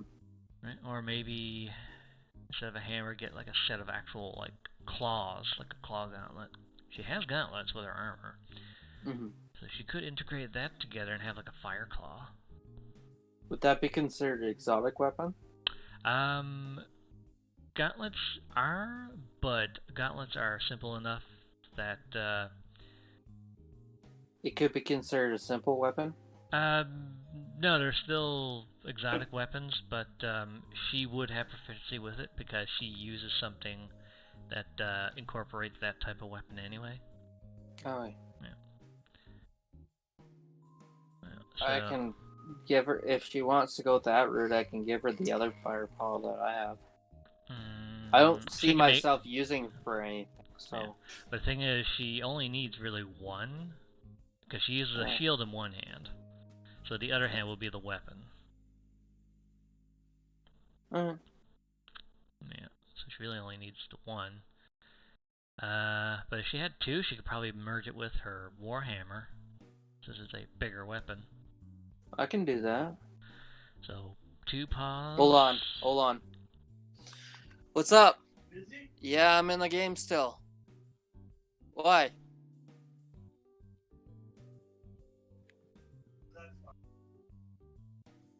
Does your dad need you for something?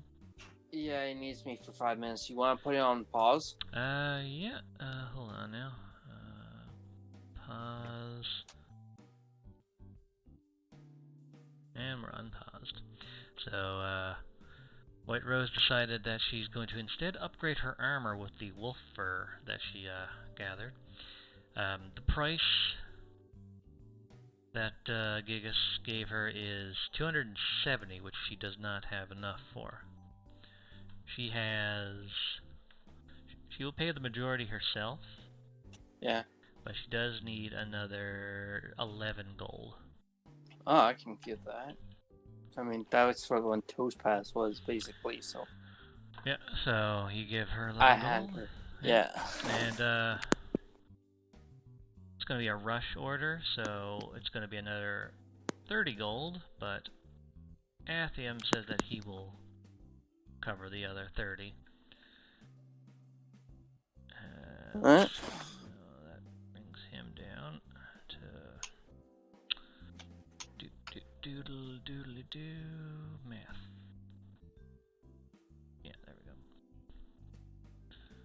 Okay, so now she has 0. But tomorrow she will collect her fire-resistant armor. Alright. It's gonna be like Firewolf design chainmail. Haha. She's also broke. Okay, and the wolf paw, she will actually just sell it so she can have some money. Hold on. She didn't use mine? No, she used the wolf fur instead for the armor. Ah. Yeah. Fire. So you still have your paw. Yeah, I already deleted it, so I had to retype it in. Firewolf paw. So that, and for the paw that she's selling, she gets 70 gold. Oh, I'll sell mine then. I got a roll for yours because yours was from 2 different carves. Oh, yeah. He can give you 40 for yours. Yeah. Remember, you had to kind of damage it in order to cool it enough. Yeah. So he gives you 40. Huh. Okay.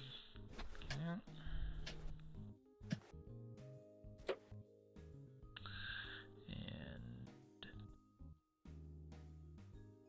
hold on, I'm going to do this with her chainmail.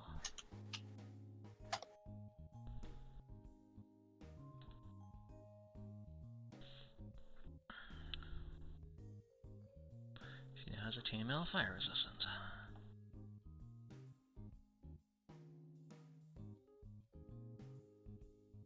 Nice. Mhm.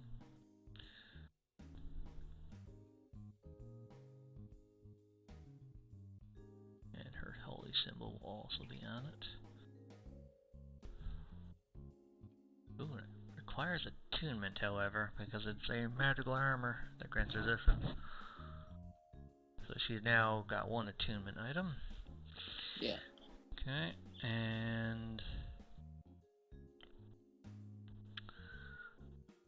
what else does she have that she could sell? I don't think she has anything else. Oh, well, you wouldn't be able to sell it here.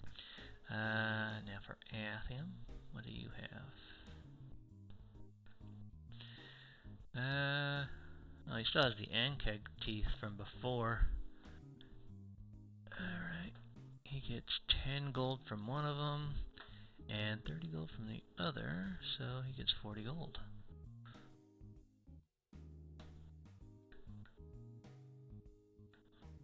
So that bumps him up to 260.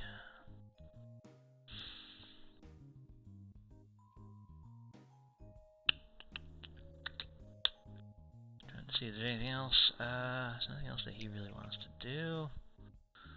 Yeah, so now your tanky cleric is fire resistant. Okay.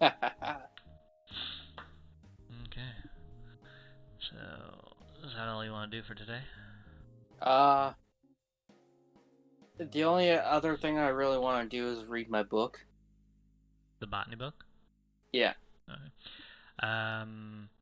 As you're like getting ready to like head back to camp, Athium stops you before getting onto the wagon, and he looks like he has a serious question on his mind. Alright. Oops. What? You cut out there? No, I was getting something. So now that you have everything dealt with in town, you don't have anything else to do besides just some personal light activity. There are no more jobs. You can try to fight in the fight pit, but now that you're champ, not really anyone wants to fight you because you're way too strong.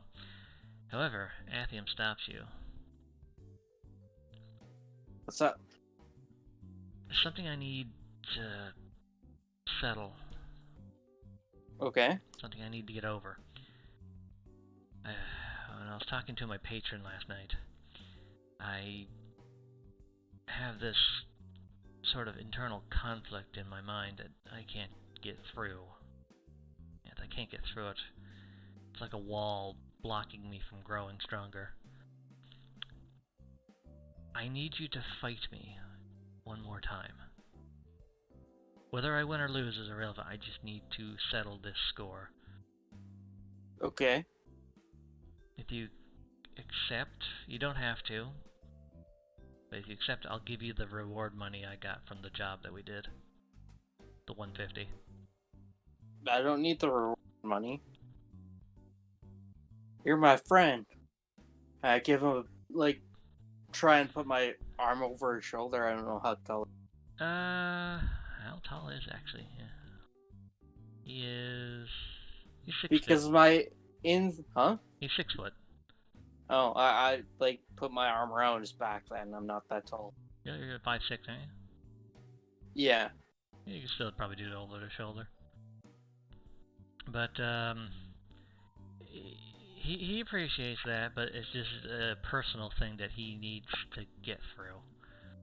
Yeah. Like, if you weren't, he was willing to pay you the reward money from the job, since he knows that you're trying to save up for something. However, you won't gain experience points from this battle. Oh, yeah. Yeah, since it's technically a subdue battle. Yeah. Are you sure you want to go through with this? I'm not gonna hold back anything, though. That's fine. Whether I win or lose is so fine. I gotta give you something.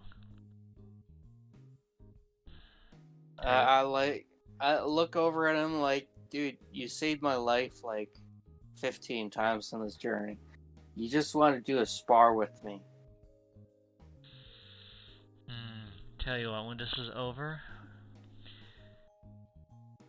if I win, I will train you in Hexblade. Okay. This way, he points to your shield, taps the razor blades. You can use that with your magic. Haha. But if I win, well, all I really wanted was to just get over this. The arena right now is empty, so it's just gonna be us. No bets, no prize, no nothing. Let's head over. Alright. So you, White Rose goes back to the campgrounds, and she's gonna set up camp. Also, she's gonna purchase some more healing herbs.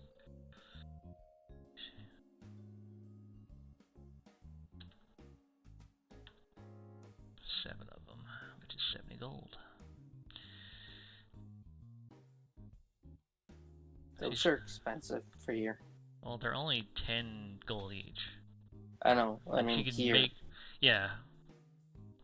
Actually, that's about a normal price. The potion itself is expensive. It's fucking 75. Alright, so you're gonna have the grudge match. So you head to the arena. Yeah, it's fucking empty here. You see like the fight committee kind of just like, you know, tidying up, just like, well, what the fuck are we gonna do now? No one really wants to. No one wants to fight anyone. And it's in order for the title to be dropped, you just hear them talking as you enter. In order for the title to be dropped, the champion has to not fight a match in the pit for at least 2 months. That's 2 months of no business.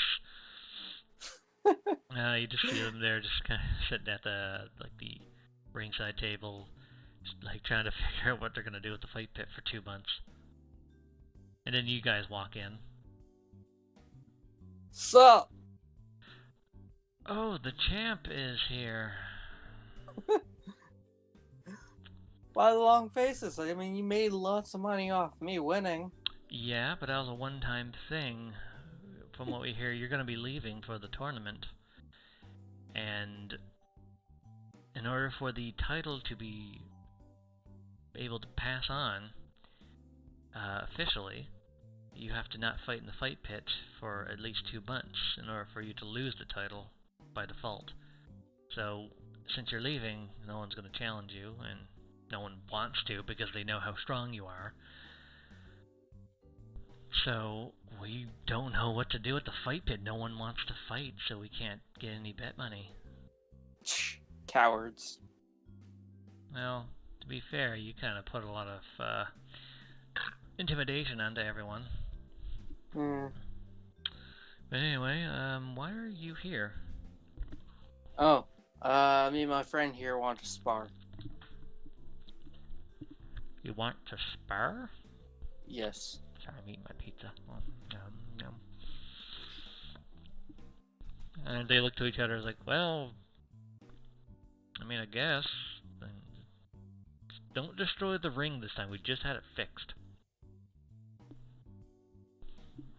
I look over to Athiam. I'm like,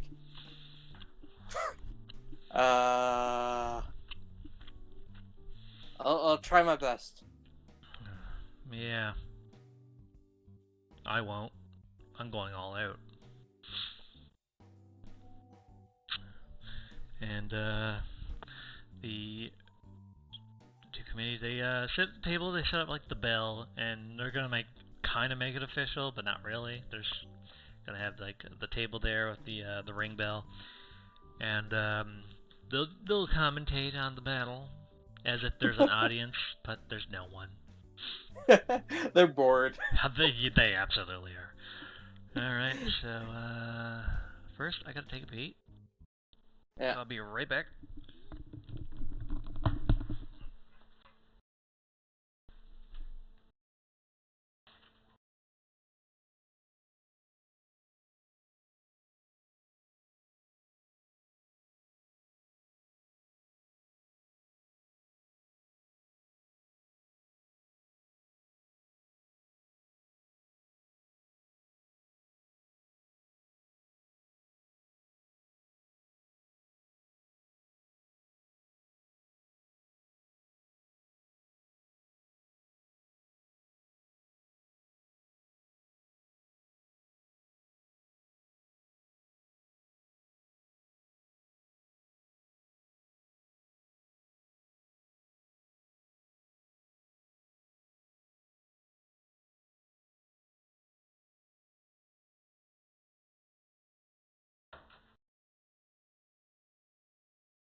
Okay, I have returned to it.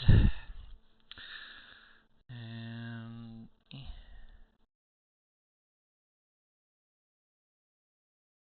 roll your initiative.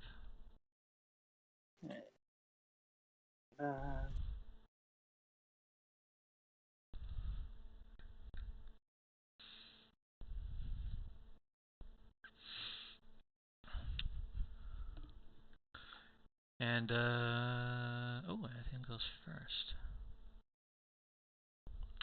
Before the battle starts, though, he kind of like goes up to you and holds his hand out to you. Do the same. Right, he does that like wrist to wrist. What was it? The military one? Mm-hmm. Yeah. I know. He does that with you. Smiles. This is. Oops. Where was that? This isn't anything against you. I just need to get over this. Yeah. Alright. But I'm not holding anything back this time. I just give him a thumbs up. He has a stern, serious face, but smiles afterwards. Don't hold back either. Oh, I won't. Alright, and I'll just use this one. Or actually, do I have any anime music? You know what, I'll use the anime one. Dirt, dirt, dirt, dirt, dirt.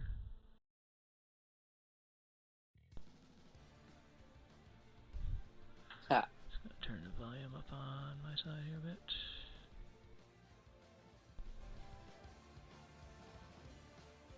Alright. First things first, so he is first. And right off the bat, he is going to use his Hexblade Curse to put a curse on you. There's no save for it, you are just automatically cursed. Yeah. And now he has a whole bunch of extra effects against you.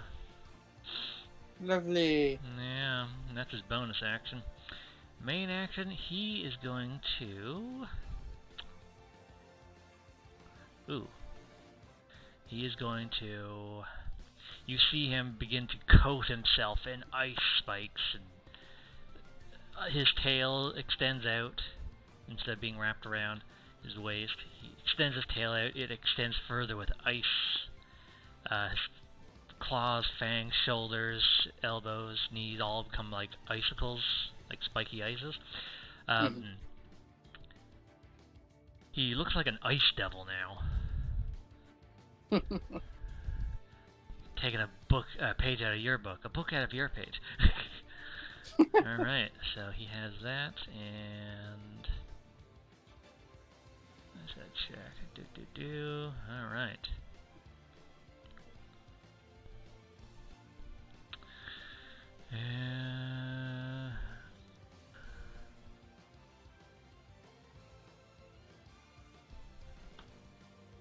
Okay, and then he's gonna run right up to you and end his turn.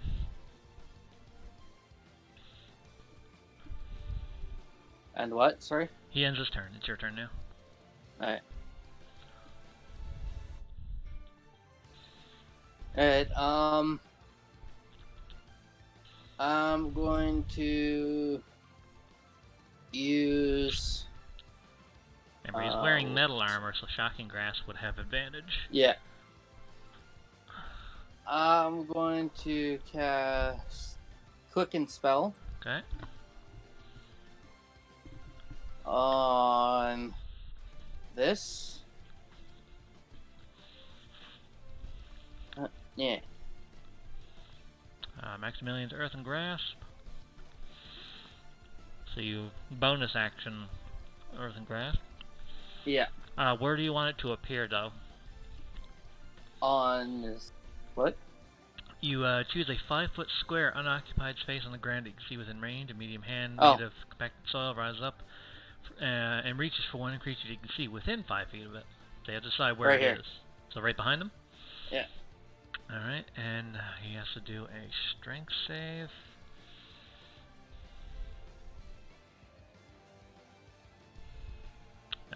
Oh, he fails. Aha! Mm-hmm.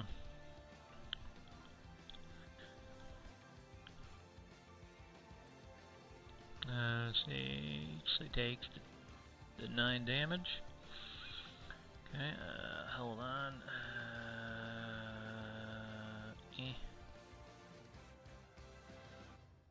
Okay. And hold on, I'm just reading the rest. What else does he have to do? Takes 2d6 bludgeoning down. To break it, restrained target can make a strength check. Does easy, assess target. Escapes and is no longer restrained by the hand. As an action, you can cause the hand to reach for a different creature or to move to a different active space or range. The hand releases the restrained target, but since he's the only target, you have no reason to move it. Yeah. And each turn,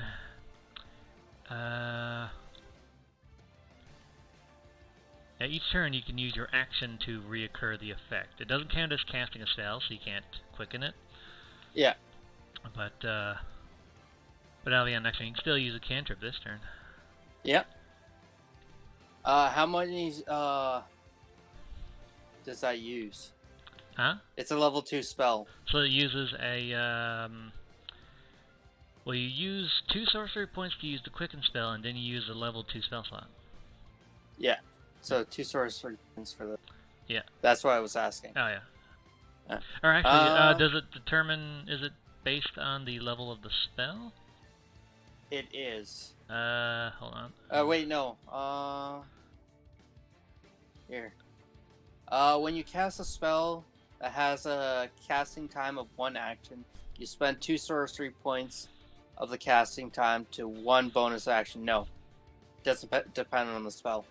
Just click level. Click the thing so I can read it. There you go. Click a spell. When casting a spell that has a casting time of 1 action, you can spend 2 sorcery points to change casting time to 1. Yeah, so it doesn't matter the level. Okay. Yeah. So you still have your action, and it only costs 2 points. Yes. And Shocking Grasp. Shocking Grasp, alright, with advantage because he's wearing metal armor. Yeah. So 14, that misses. And hold on, where is? Yeah, that would miss because his natural armor is not as high as yours, but still. Okay, so you miss, and that's your turn. I'll take the chance of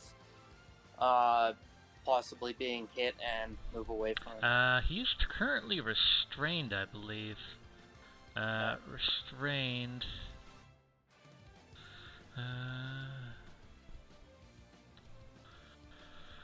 Conditions restrained. Let's see here. A restrained creature becomes 0 in speed and can't benefit from any bonus to its speed. Attack rolls against the creature have advantage, and the creature's attack rolls have disadvantage. Oh, so he can still attack, but he has disadvantage. Right. And oop, wrong thing. So he will get an opportunity attack with disadvantage.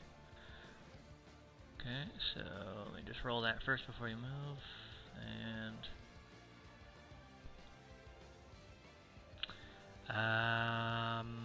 oh, with disadvantage, it's still a soft 20.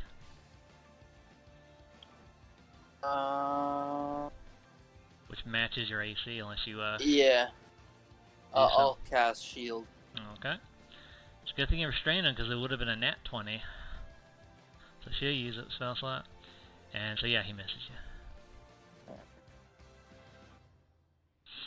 Okay, and that's your turn. And where do you move? Oh, there. Okay. Now let's see here. To break it, restrained target can make a strength check. My DC is 15. Yeah, to see if it takes an actual action or not. It does not take an actual action for it to break free, so it's just a thing he can try. So it's just a strength check.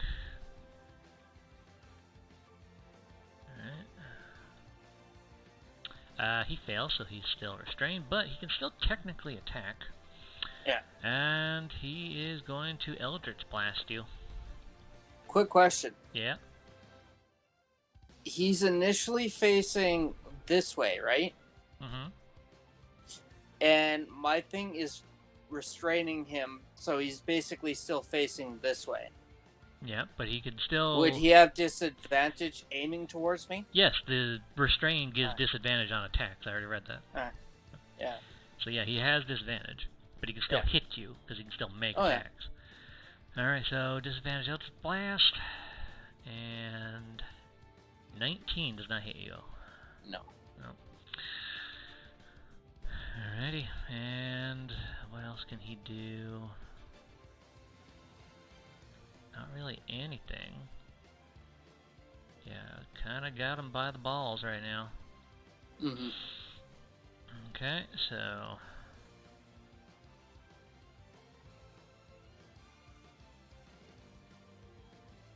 your turn. Yeah, alright. I'm gonna... hit him with Magic Missile. Okay.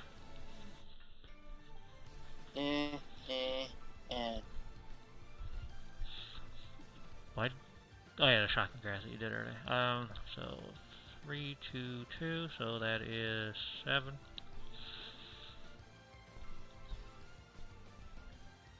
Probably should have just gone with the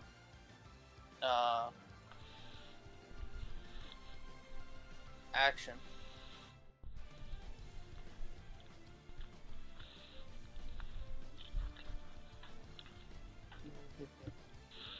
Anywhere you move, he can get to you. Yeah.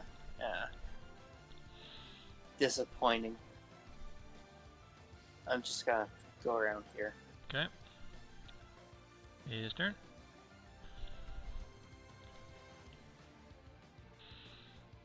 Okay, so first off, he's gonna try to break out. Break out! He does not. Okay. But I imagine he's actually angry right now. probably. Yeah,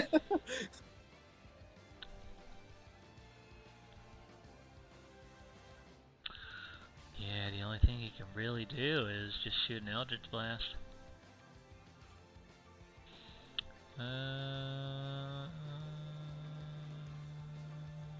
Yeah, I think so. Alright, Eldritch Blast disadvantage. What? 25 still. Alright, cast shield. It doesn't work. Oh, right. Okay. If it matches, it still damages you. Or still hits. Alright. So, you take 13 force damage. Alright.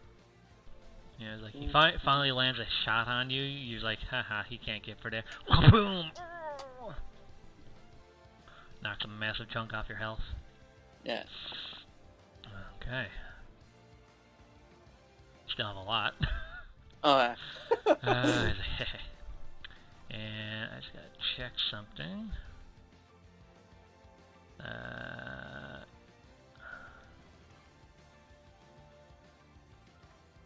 Ooh, actually, you also take an additional 2 points of damage from Hexblade Curse. alright. It's anytime he damages you.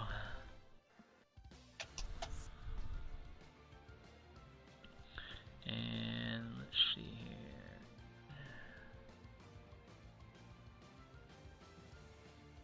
Okay, yeah. And I believe that's all he's got for now. And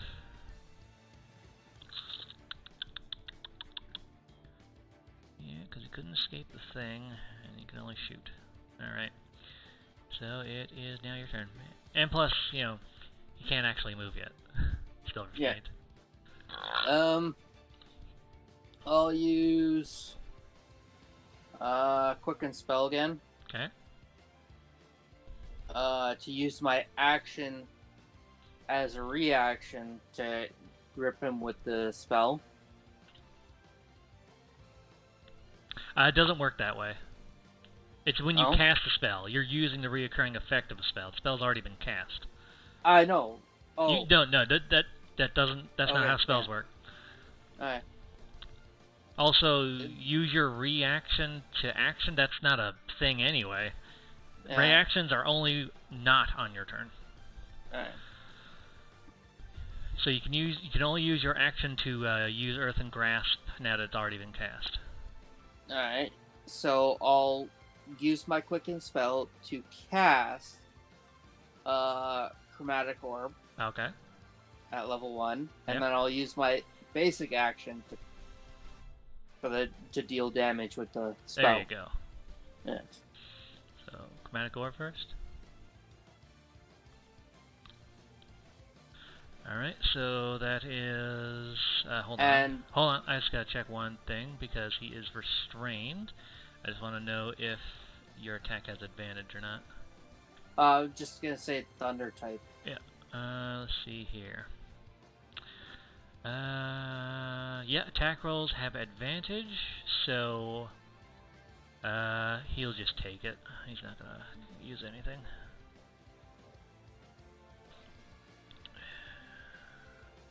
It's only 6 damage. Yeah. Okay. And roll the damage for this thing again. Right. So 4, he has to do a strength save still.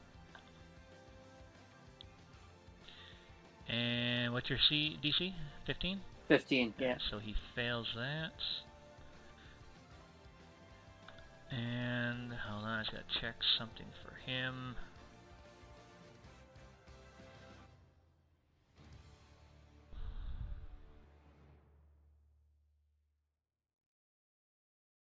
Ooh, do a dexterity save. Alright.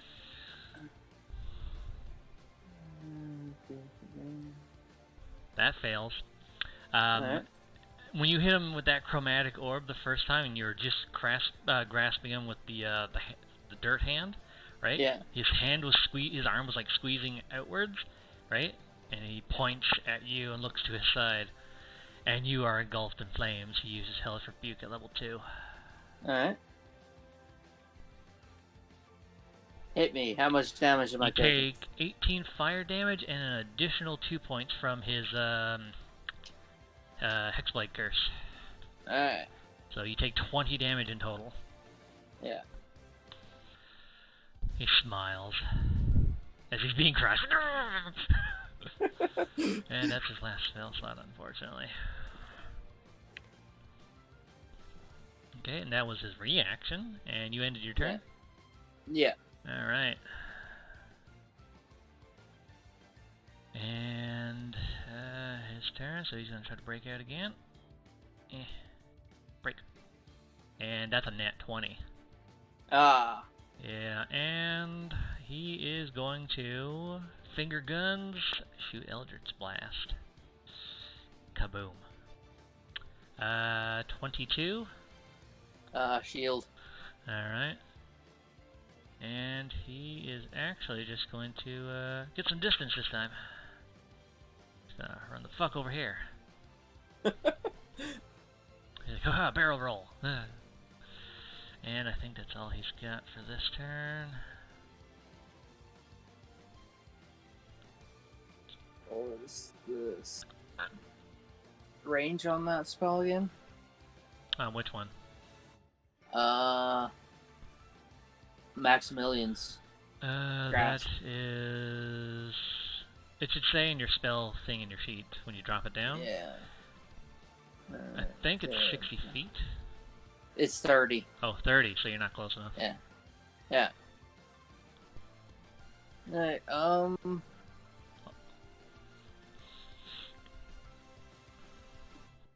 I'll just firebolt the guy. Firebolt? Yeah. No, I'll go up to him and cast it.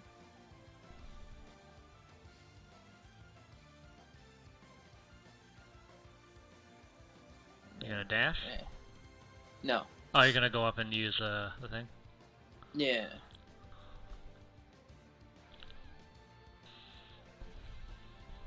There we go.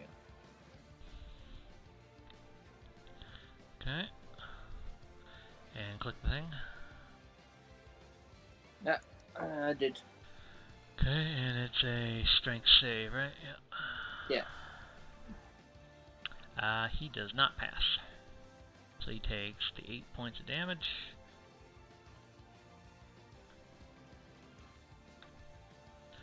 Okay, and that was your action. Yeah, And you don't have bonus action stuff anymore. No. Alright. So his turn. Keep forgetting to switch the turn order.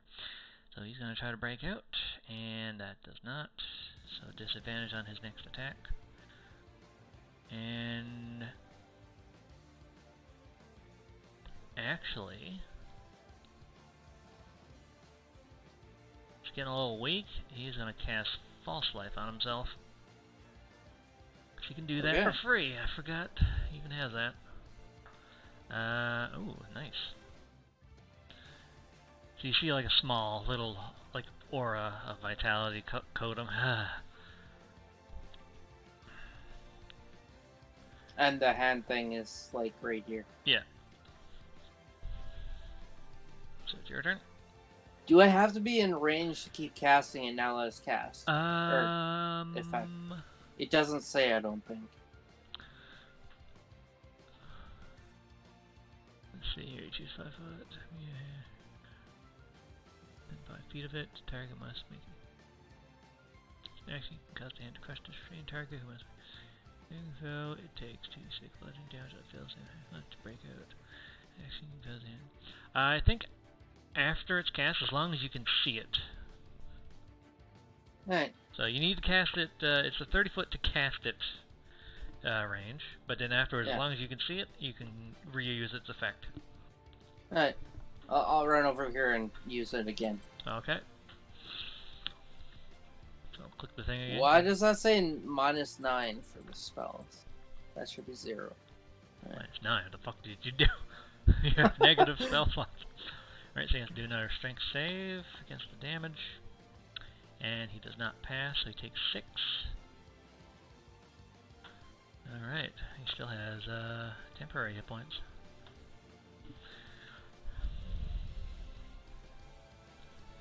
Okay, and his turn now? Yep. Alright. He is just gonna say fuck it and shoot ya. And better yet, he's gonna use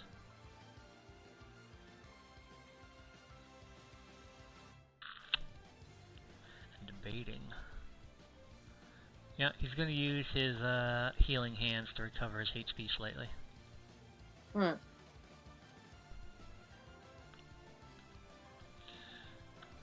Alright. And that was his action. Oh wait, he also gets a chance to break out. Yes. And he doesn't. Alright. Alright, and your turn. Yeah, I'm just gonna cast it again. You mean reuse it? Yeah. So yeah. Strength save for him. He does not pass, so he takes 7. So that is and minus. I'm really liking this spell. It's a good fuck off type of spell. Yeah. Alright, so that was your turn? Yeah. Let's turn again. Gonna try to break out, and he does not. Doesn't have a whole lot left in him, but he is gonna try False Life again. Alright. Actually,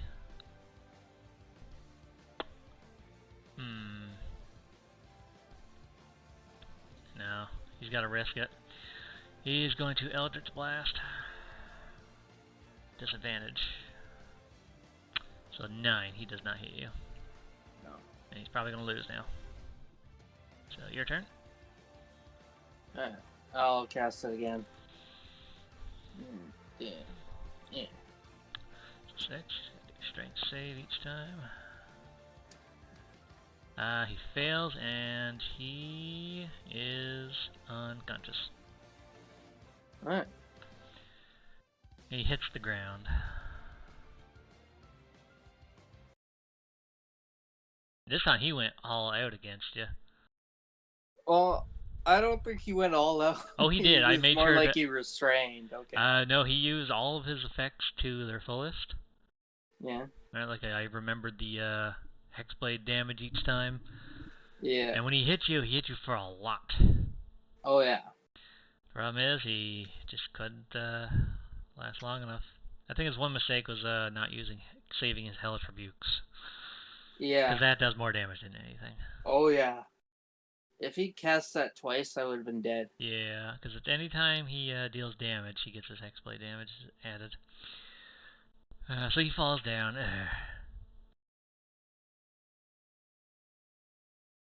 He's unconscious right I now. like He I kind of like squeezed him. trying to pick him up over my shoulder and start trying to carry him out of the arena. Athletics. Uh, uh, yeah. Yeah, no, that battle kind of wore you out a bit. You may not have been able to beat you anymore, or at all, but it still drained you out. Uh, So, like, he's way too heavy for you right now. Somebody want to help me? The announcers, like, they ding the bell, run to the ring. He's like, wow, the champ holds his title again. They're like, oh my god, that was just a slaughter. Anthony starts It's to a, wake up a bit. I lost again, didn't I? Say again, you cut out there on my end. Athium starts to wake up and he kind of groans. And he's like, I lost again, didn't I? Unfortunately, you did, buddy. Kind of like starts to stand himself back up. Oh, son of a bitch. I attempt to assist him walking. Yeah, so, roll a.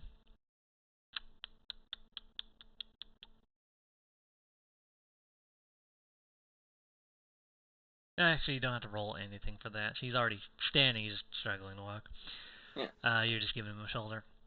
So yeah, you walk him out. It's like, well, at least I can safely say you are significantly stronger than I am. We're still friends.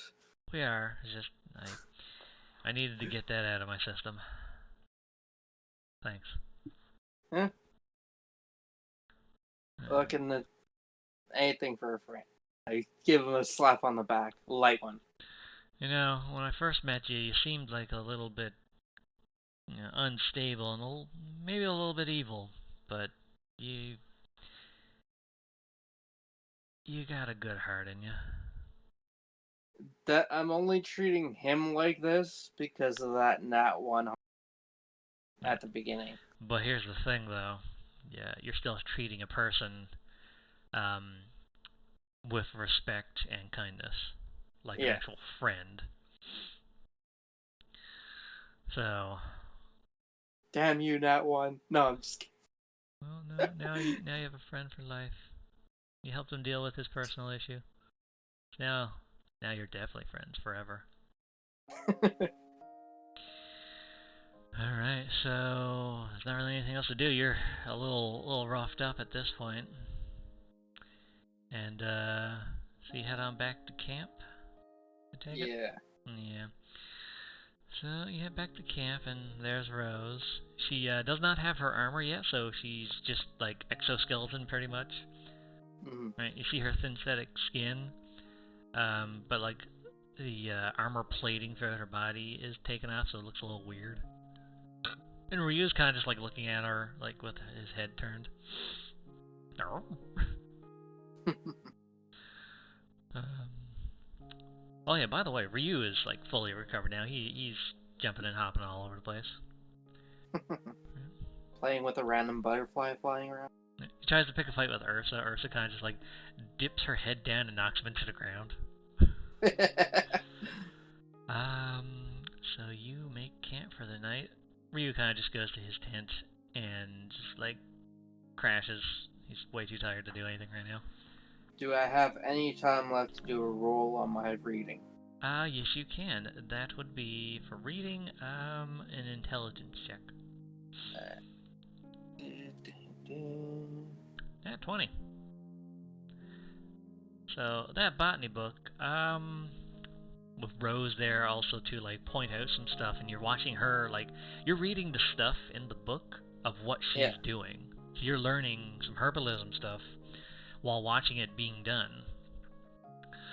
Cool. I actually gotta roll for her to do some more potions. She's been spending all of her money, besides the mount, all of her money on just herbs and then making them during camps. Yeah. So she has how many?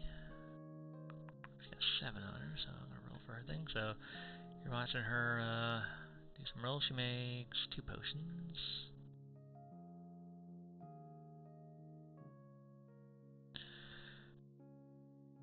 Alrighty. 2 more. There we go. And yeah, like you're seeing how she grinds up the herbs, as like water boils them, how the potions get brewed from a herb into a liquid in a vial. And you're kind of picking up some stuff on herbalism. You have yet to try it yourself. You're mostly just studying it. But by the time you finish that book, you might be able to have Rose like instruct you on herbalism and how to learn to make potions. Specifically healing and antitoxin potions. Alright. Alchemy supplies would be for like potions with weird effects. Alright. Now I wonder if you fought Rose in the ring, who's the strongest? I don't want to do that one. Like I'm looking at her. Let's see, relentless endurance, the channel divinity. She can max damage, fucking shatter. Yeah, I don't want to. And every time you hit her, she can react and damage you. And she also has her hammer, ghost hammer.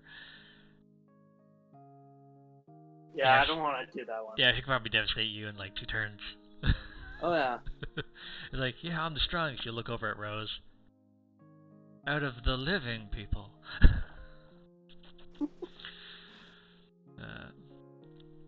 You sense death when you think of fighting her.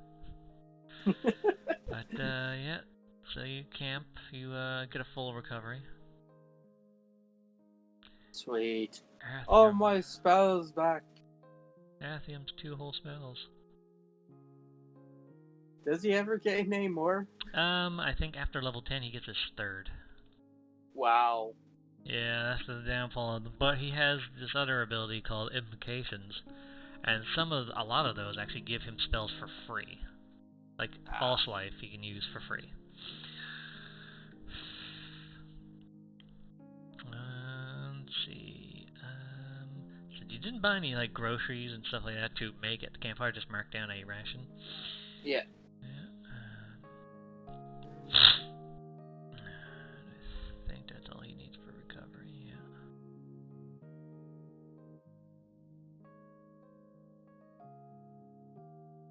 Yeah, that's all I got. I forgot to max out my health. Yep.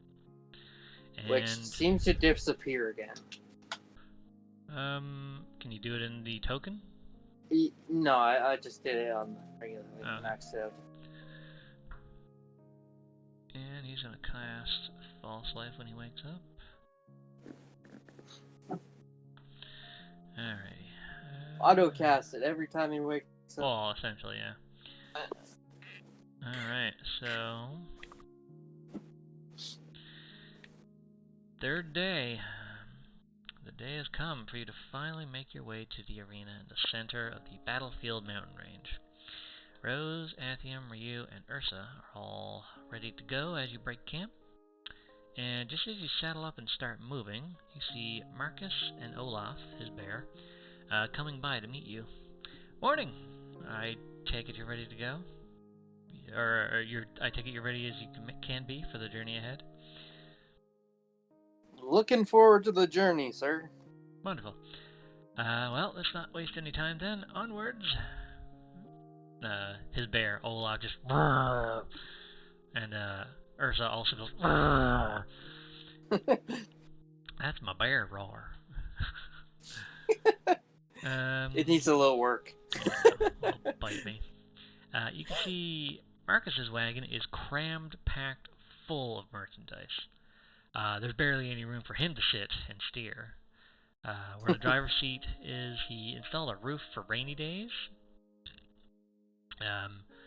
And his wagon is built to be more like a trailer that can unfold into a small shop. Oh, nice. Yes, his was pimped right the fuck out. It is early morning, mostly cloudy outside, but no rain and just a little bit of wind. Hopefully it doesn't get bad with the weather. You were told to stay on the western side of things and stay clear of the desert regions. The only thing you You need to... wanna switch to the world map? Yeah, I was gonna say I should go to world map here.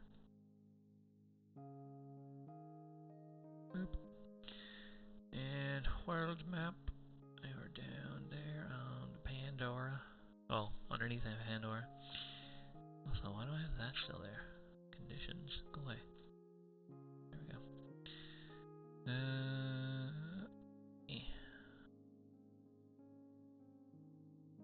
I forgot my main computer is really slow. Alright. Yeah, you're told to stay on the western side of things and stay clear of the desert region, as purple worms have been reported there. Only thing you need to watch out for is dinosaurs in the forested areas. As you travel on your wagon, you can do a perception check. With my shitty rolls. You actually rolled high enough. You see, near some trees, some dinosaurs fighting. You see a T-Rex and a Triceratops duking it out. They aren't in your way or anything, they're off to the side. But it's a bit unnerving to know that they are within charging range if they decide to come at you. Guys, steer clear of that, and I point you out. Yeah, Rose sees them as well and just continues on the straight path instead of going off to the side. Rose continues to drive you safely and avoiding any unnecessary conflicts. Though as the hours go by and you notice the sun beginning to set on your first day of travel, you do notice something directly ahead of you. Now, most of you have dark vision, but Rose doesn't, so she can't see what's going on. She does have a lantern next to her wagon, but you're half out, right? So you have dark vision. Yeah. So does Athia. 60 feet. Yeah. But, well, you have a lantern anyway, that's also 60 feet. But roll perception to see what's ahead of you. Alrighty then. Yeah, you don't see shit. See if the others can see it. Ooh, almost, but not quite.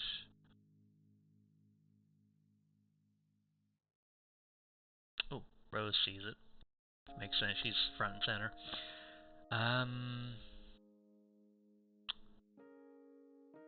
Change the music here.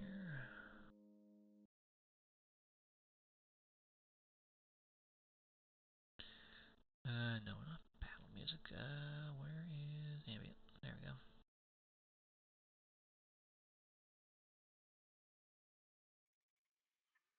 Yeah, that makes more sense. Alright, walking towards you is something red. Can't quite see it, you just see a lot of red in the distance. It's on all fours. And can't see much else.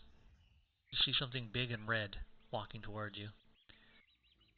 It doesn't attack or act hostile. However, you notice Ryu is kind of cowering behind Rose as it comes to a stop in front of you. And Rose points out, "We have company."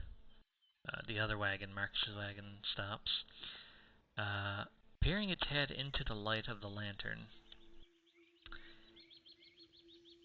is an adult red dragon, and 2 red dragon wormlings following it by its side. The dragon is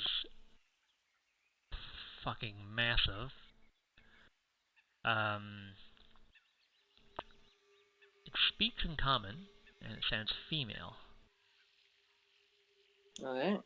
I've flown a long distance, searching for a lost scaling, the one you travel with.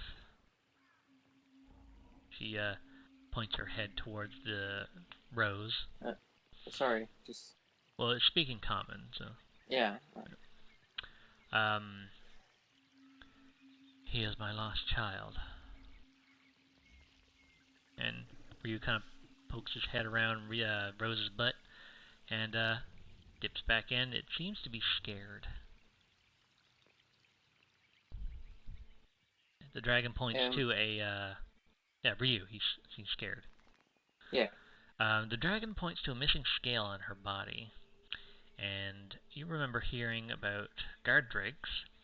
Guard drakes are born from scales of larger dragons.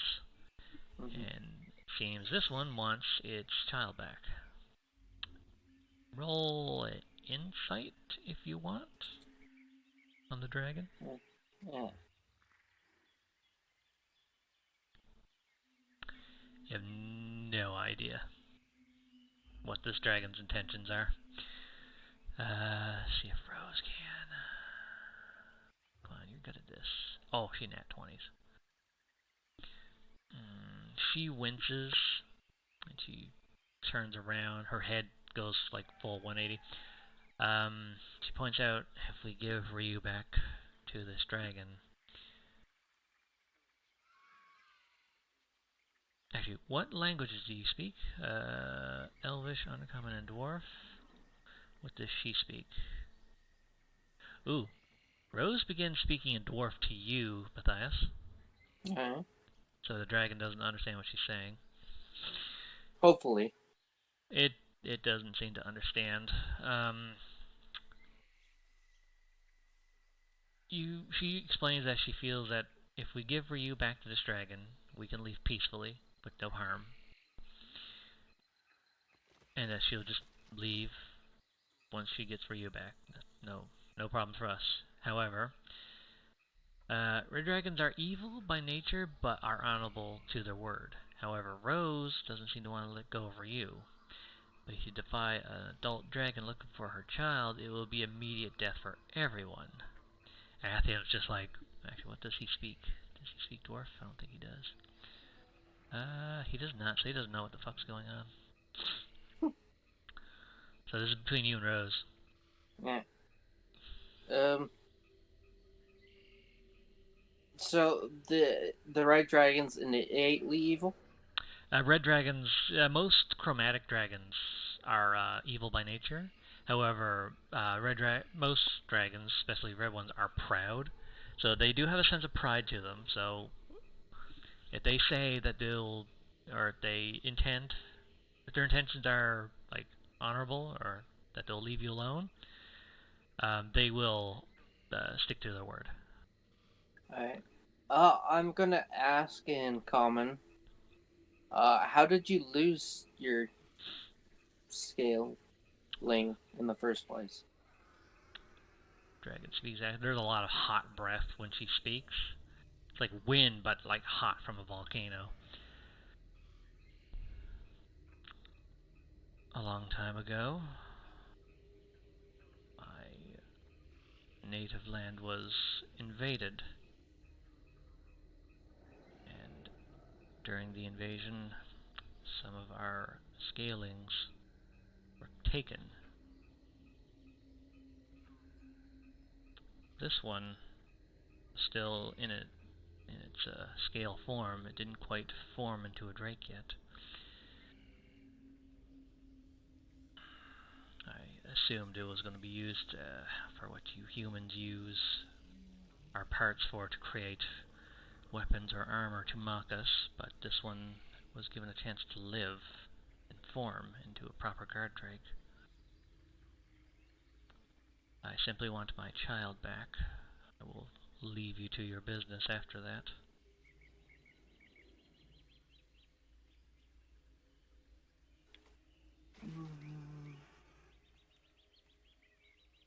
I'm trying to figure out how to word this.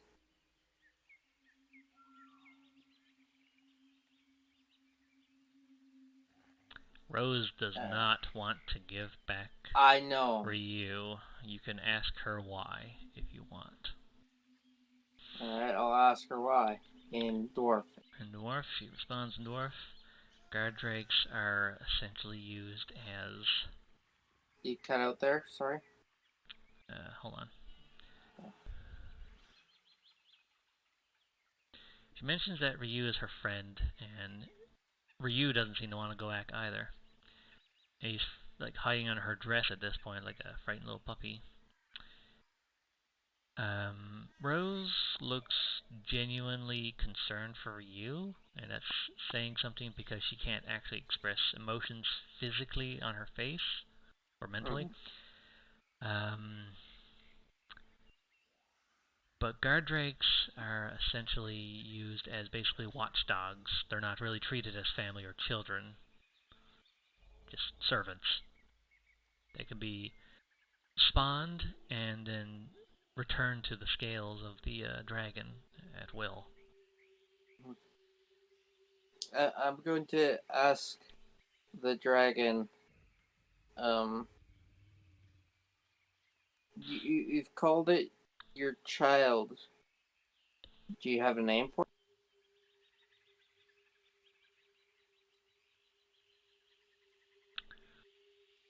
I was not given a chance to name it as it was stolen when it was still a scale. What do you think about the name of Ryu?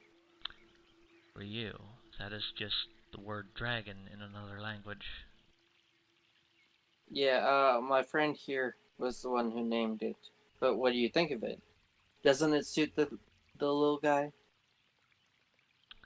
Roll a persuasion real quick.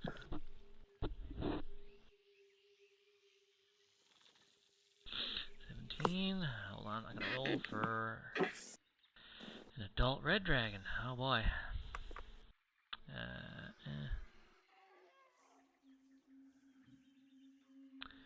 That would be... I should beat ya. It's not the name I would chose, but regardless, that is irrelevant. The child was wrongfully taken from me and should be returned to its parent. I grow tired of waiting. I came here not to cause any more destruction, but if you continue to test my patience, I'm pretty sure I can fly faster than your armies.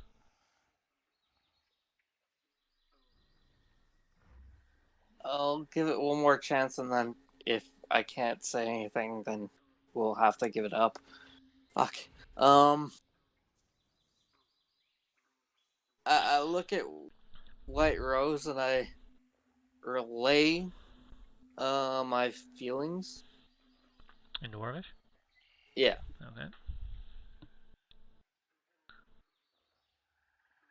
Like, roleplay, you gotta explain to her. Like, we only have one more chance at this, maybe, to try and convince him. I don't know what else we can do other than that and give him up. Otherwise, there's no way any of us can live coming from getting away from a red dragon, unless you got something of equal value that it would think like. But I don't see anything like that.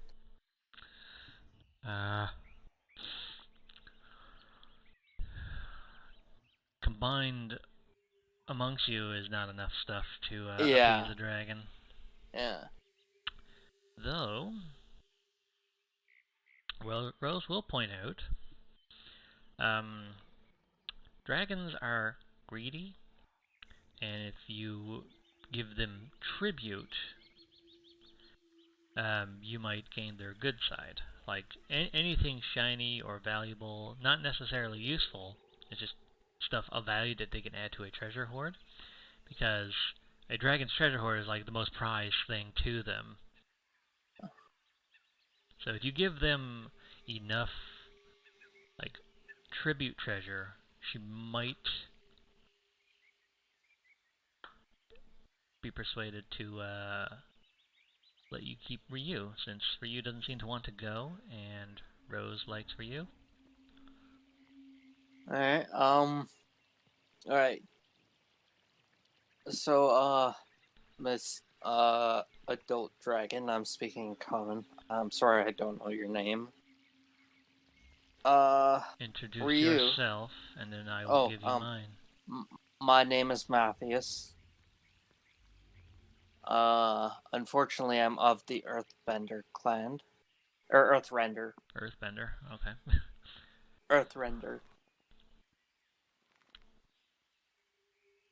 I am Ruveria. The dragon. You want to spell that out so I can write this down? Yeah, hold on, yeah. And where did I put? Hold on, let's scroll back up.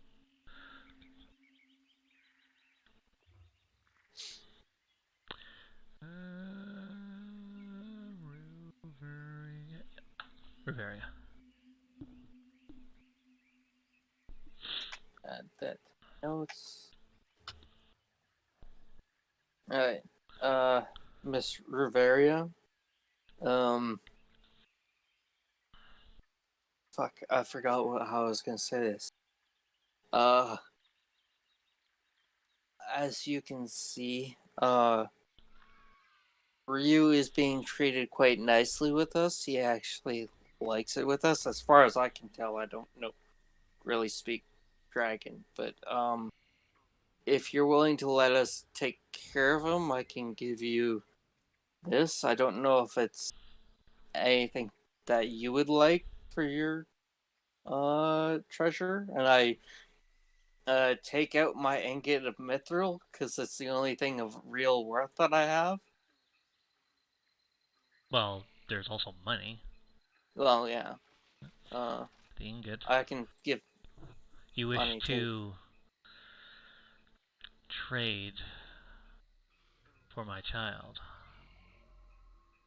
If you're willing, we're taking great care of him. I mean, we rescued him from this other Goliath guy who was treating him like utter shit. He was kicking him and beating him and actually kicked him off a nostrils cliff. begin to flare and you feel almost fire breathing out. Like you were brought to like a hot, burning sweat from just her breathing through her nose angrily. But we healed him up and we're looking after him. He seems to like us. And you're offering tribute and mentions how much you've taken care of him and saved him. Roll persuasion again. Ooh, 20.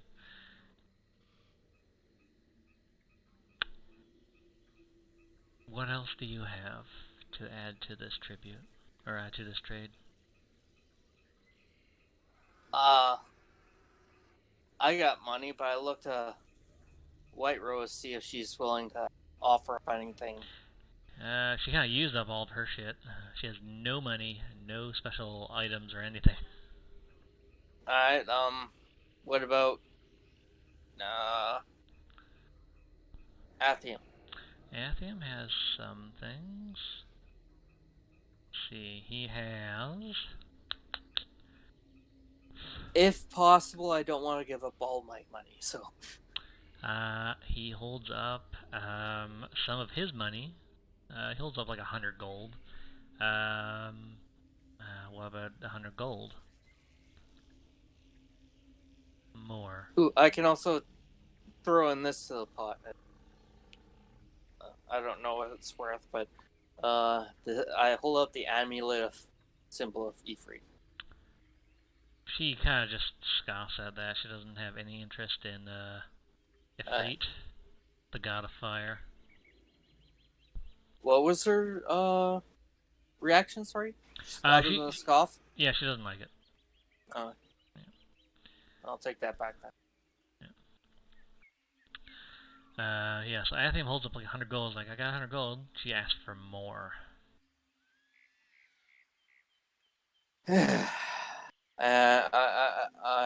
Um, I'm wearing a really pretty tiger mask. How about that? She looks at it. The mask of a food source. Not really something I'd care for in my hoard.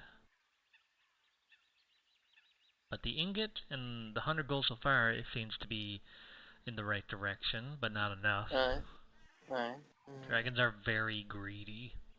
Yes. Athiam actually pulls off the crystal on the back of his sword. Plops it off. He's like, I have this magic crystal. I can already cast magic. Okay. Puts It's that back on. shiny. True. Add that into the pile and we'll see what else you have. Athiam's like, I feel like we're getting robbed. But again, we're trading for a child, so... yeah, he holds up another 100 gold. How about another 100 gold? That's better. But more.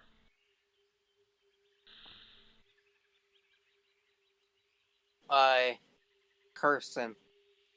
Dwarfish. Uh, he's greedy, but he didn't say it's for value per se yet. No, I'm gonna hold up it's a definitely thing. of stuff of value. Yeah, I'm It's gonna not hold of up use that she cares about. a bag, a separate bag, of silver and copper. It's 150 pieces in here. I don't say what it is, but I let it jingle around. She needs to Would see this what it be? is.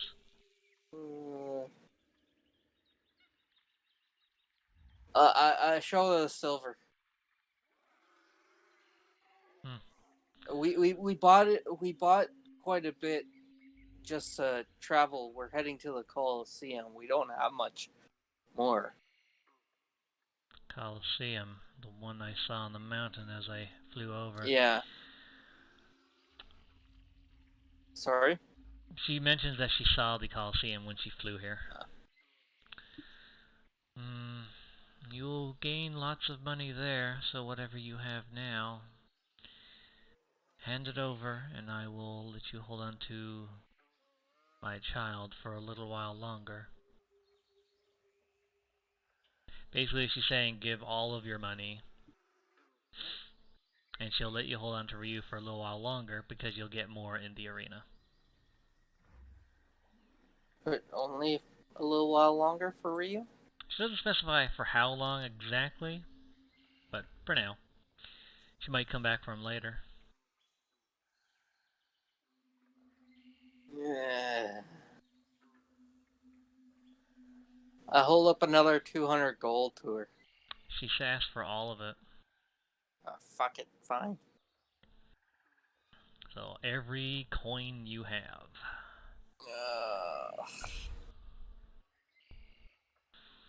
Shouldn't have sold all my crap. Yeah. But she also might have taken that if it was of, like, value. But, so yeah, hey, Athiam's losing all his money. Yeah. He had 261 gold. 318. Yeah, so now everyone is broke. Rose has nothing. And that ingot as well. Yeah. So there was the ingot, all your money, and I think that's all we had of actual value. Yeah. So, she takes it, opens her mouth, and asks you to place it all into her mouth. Well, my courage is like, I'm going to ask her if she can lower the heat a bit so I can get close enough. She mentions her heat is lowered in as much as she can. It's still a big hot hole and there's saliva everywhere. I just go up courageously. Okay, so you put all the stuff in there. Athiam throws all of his junk in there as well. She closes her mouth and leers back. Alright. We'll see what happens after the tournament. And she flies away with her two wormlings. My money! I just collapse on the ground. Athiam is, as always, Athiam, the moment he gets money, something happens where he loses all of it, or a nice chunk of it.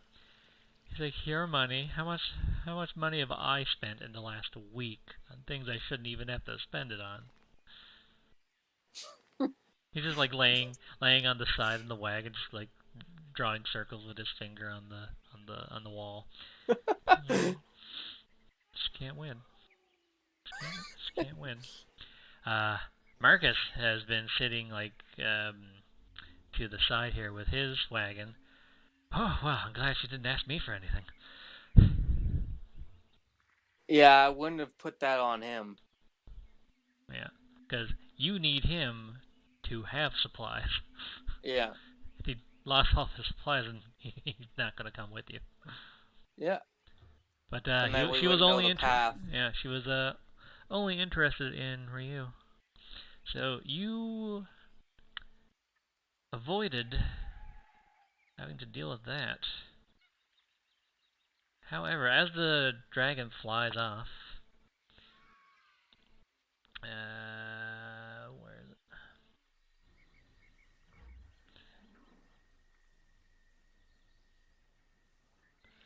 As the dragon flies off, you see rampaging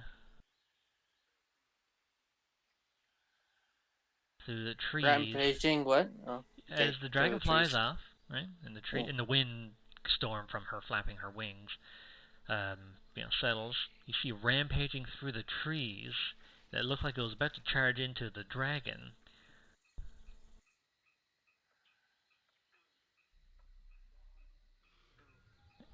It's a fucking T-Rex.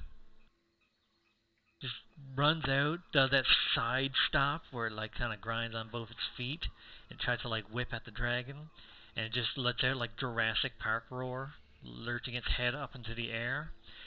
This thing looks a little injured. It has some stab wounds on it. Stab wounds. Yeah, well, you did see a T-Rex and a Triceratops fighting earlier. This thing has stab wounds, so. But yeah, this thing comes running out of the trees, roaring, trying to attack that dragon for dominance. And it sees you. It kind of does that thing where, they lower their head out and their tail stretches up in the back and lets out a massive roar.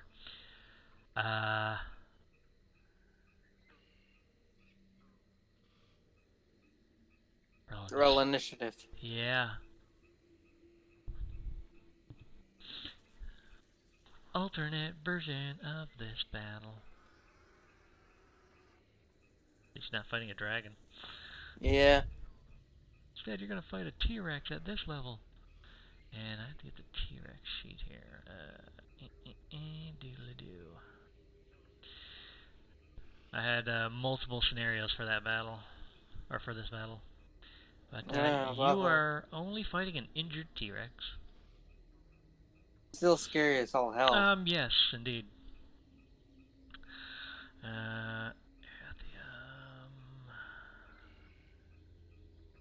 Where's initiative? There's initiative. Rose.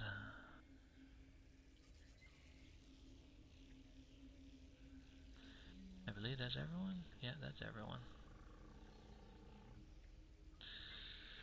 Who between us goes first? You both have -1 to... Your dex scores are each 8, right? Yeah. Yeah. So, you can go first. Alright. Alright, just gonna put on battle music. And, we'll be stopping soon after this battle, probably. Alright. Or maybe when we reach the mountain. No, we'll stop here. After this battle. Yeah, I'll just do this one.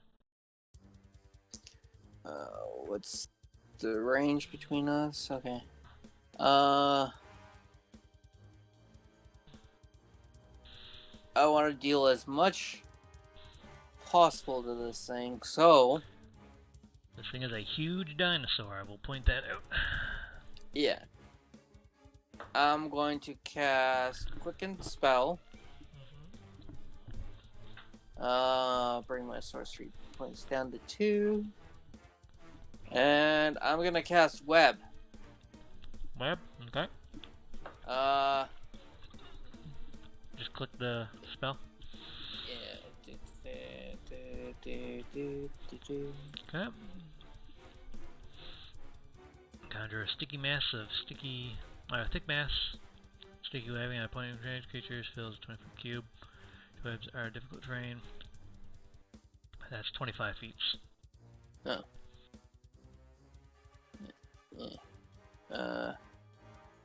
20? I'd probably go further. Yeah. You mean like wrap it around him, basically? No, I want it in between, so it also counts as basically like from the trees out, essentially. Yeah, but it also, if they manage to get past the movement thing, it also counts as rough terrain, so they get less movement speed. So I want it kind of in between us, but just touching them.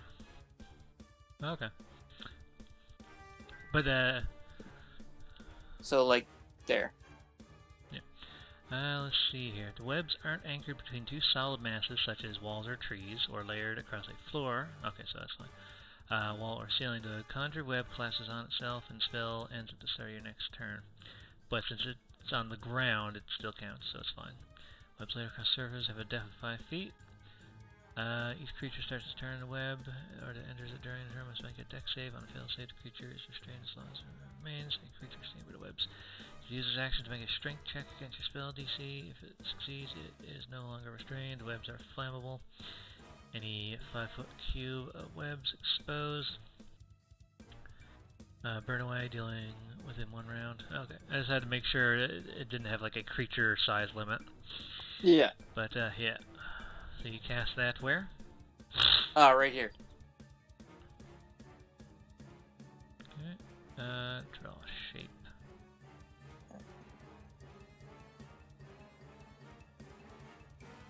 There we go. And I will change the color of it.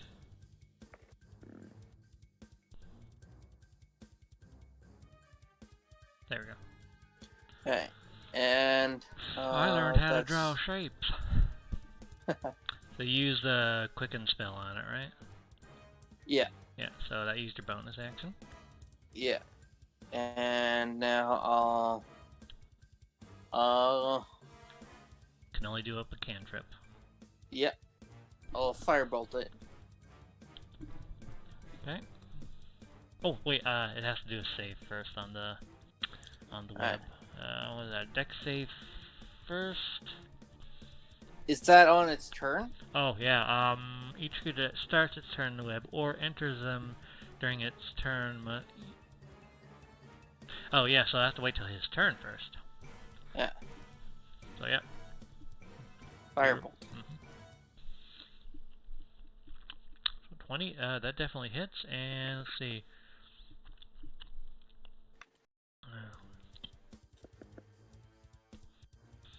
Okay, so in 1 round it burns away, and a creature that starts its turn in the fire takes the damage, 2d4 afterwards. But it takes the damage from the firebolt. You pelt it with some fire, and since it's in the web, the web starts catching on fire.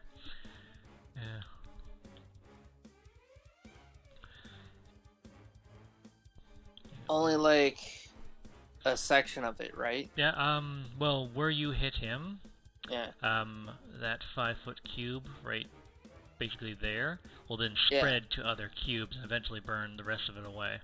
But it's Yeah. one 5-foot cube at a time first. Alright, so you shot him, web catches on fire, and on the creature's turn, it will start to burn away. Alright. The creature gets to do a check when its turn comes around. So that's your turn. White Rose's turn. Now, since Web I don't think will be affected by this, she is going to ultimate attack. Cast Shatter and then use her Channel Divinity to do max damage. Just gonna turn that music down slightly on my side.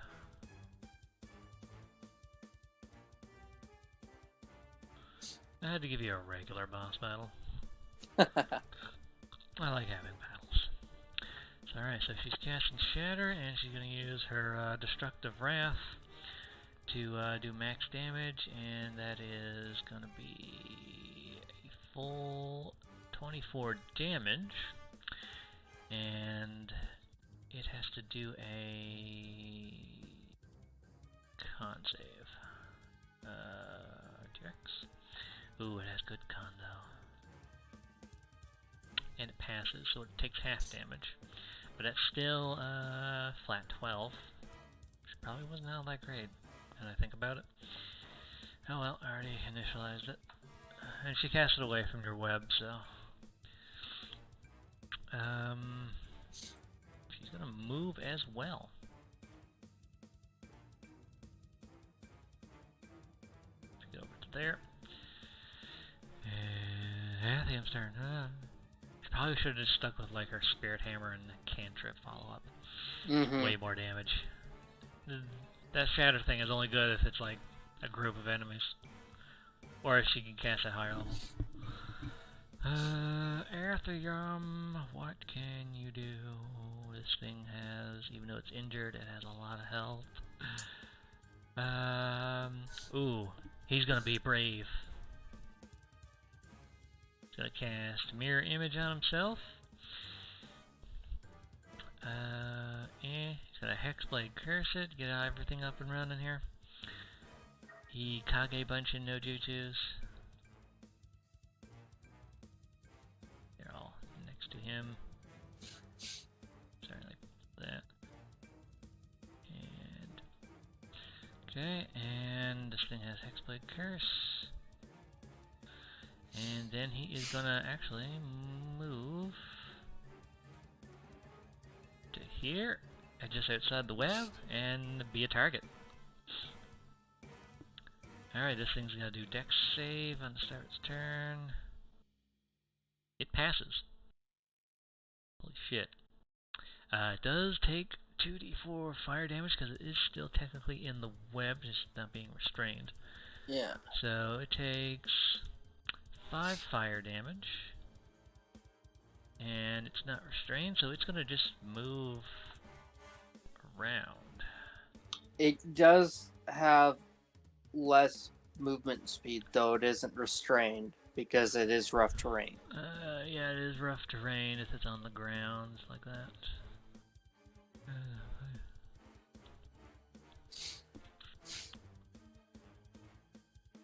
Yeah. But it's only gonna move like this. Yeah, actually, hold on. What's the T-Rex's speed? A lot. Got you. Alright, so it's gonna move around that there, and yeah, it can go straight to Athium. It has a 50-foot movement.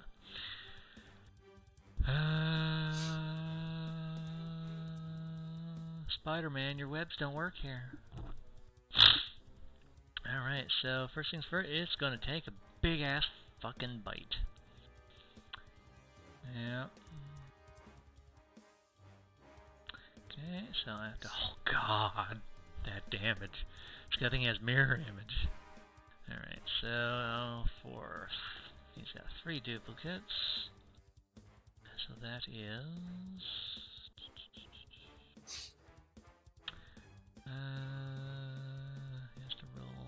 have to roll a... Okay,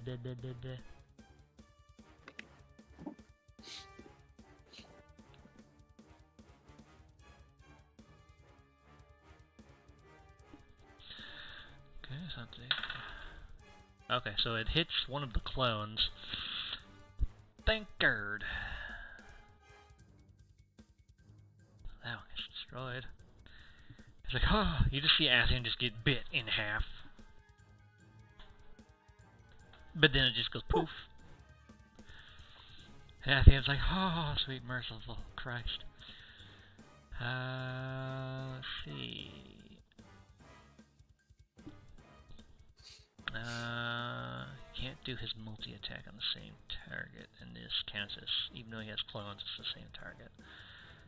Alright, so it's now Matthias' turn. Try and lure it into the web again. That's a stupid idea! The web's already on fire. Yeah, it'll take more damage from fire. Yeah, but Athian would have to go into it. No, he can go around. He'd have to get opportunity attacked. I know. Athian's trying to be a distraction right now. Alright, hold on. That's 30. And that's... I can reach there. And, gonna go up, and...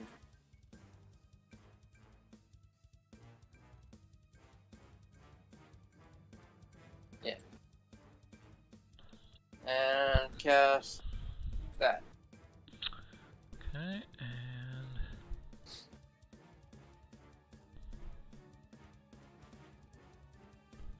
so it actually fails automatically. Because Why? it's a medium hand, and this thing's a huge creature, so it is 2 sizes too big, or 1 size too many for it to grapple. A creature can only, or like anything that tries to grab something, it can't grab something that is more than 1 size larger. So this thing's huge, shit. so your spell fails automatically. You waste a spell. Alright. Well, it's not like... yeah. Okay. There. That was your action, because you didn't click Yeah. spell. Alright, so...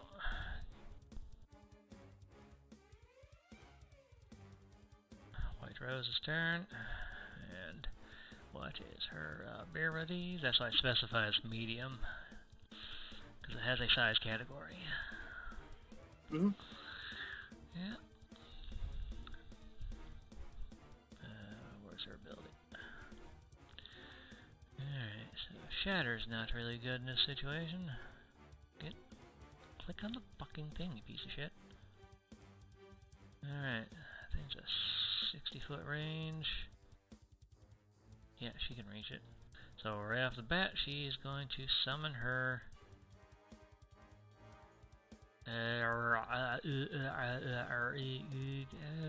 Hammer thing. Hammer. I never have it saved, so hold on. Down to weapons. Yeah, find it again. Not gonna waste. Oh, it appears this time. It appears right. Nope, right there. And let's see, it attacks right away when it's summoned. That's our other spell slot. And whabam. Does that thing have HP? No, it does not. Right. It can't even be targeted. Alright. Would the T-Rex be smart enough to tell that it can't target it? You don't know. Alright. Anyway, the hammer comes up and clunks the T-Rex on the head, and he can't reach his head to hold his boo-boo with his big old T-Rex hands. And then she is going to cantrip or whatever it is, Toll the Dead. And as a wisdom save, wisdom. It fails, so it takes 8 damage. That's way more than the goddamn shatter technique. I was like, well, that's my turn. Athium's turn. Okay. You know, he's just gonna keep it for Hellish Rebuke.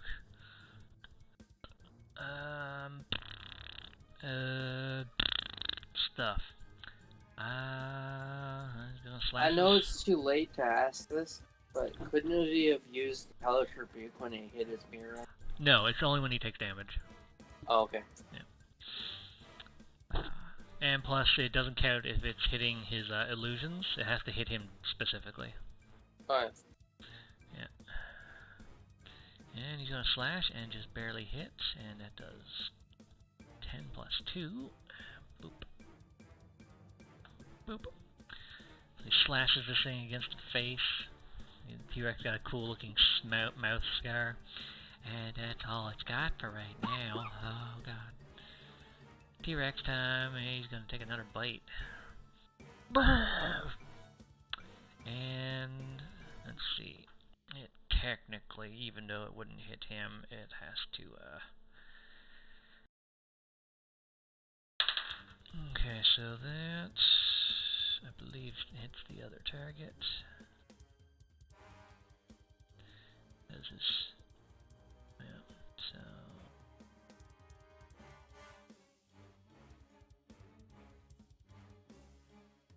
yeah, it automatically would target a different thing.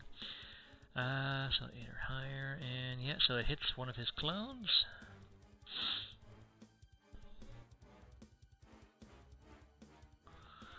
Okay, and the T-Rex is getting confused every time he does it. He has this your turn. Alright. Let me just get this thing as hard as I can. With my last 2 spells, I'm going to use Chromatic Orb. No. Everybody needs advantage on hitting this guy with their spells. So before using my spell slot, I'm going to cast Fairy Fire on it. Okay, that counts as casting a spell. Yeah. So click that. It's a 20-foot cube, and that gets rid of your web. Oh yeah, it's not been useful anyway. So. I can do this, since it's the same size. Yeah. Alright, so any creature within the area, when the spell's cast is outlined, so it has to do dex save right when you cast it. Sweet. It fails. So it is now marked with colors. What color do you want it to be? What type of T-Rex? He's gonna glow green. Green? Like a Christmas tree. Yeah. He has green, he has Broly's aura. I was like, oh no, you turn him into Broly. He's stronger now. He sees you. Oh yes. Okay.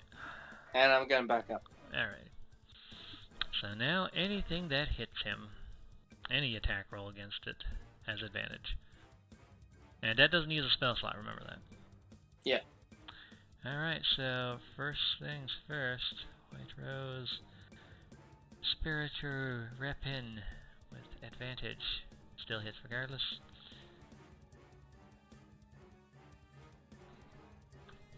And then she's gotta do her cantrip, Tell the Dead. Okay, T-Rex boy's gotta do a wisdom save. No, he nat 20s, never mind. It's like, well, that's all I got. Athium's turn.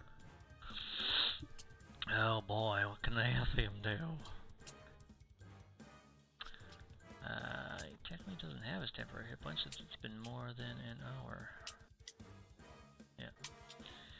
And he is going to...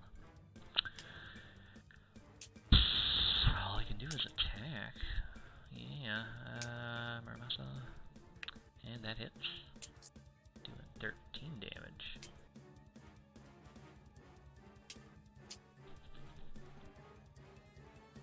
Yeah.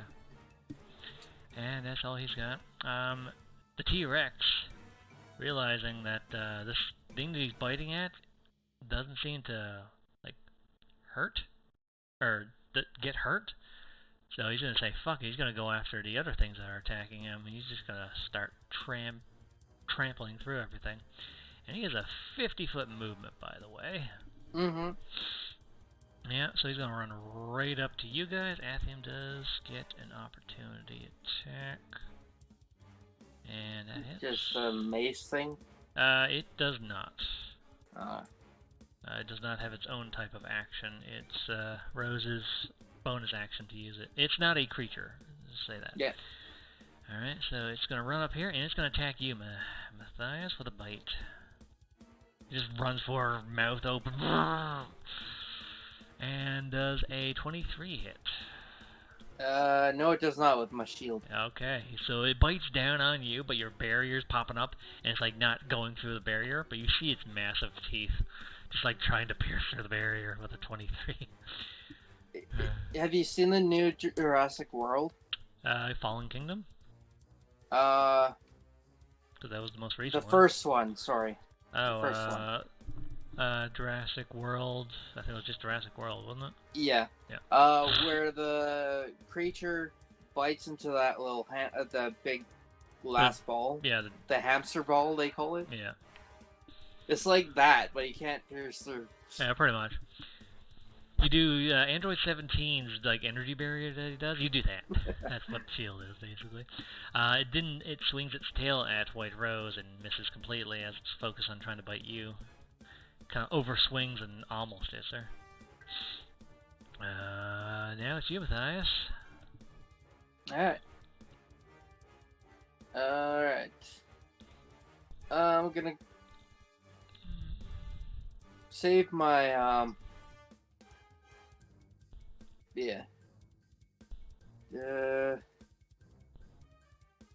Cast that. Green Flame Blade. Okay, so it, at your current level, it does not do any damage. Yeah.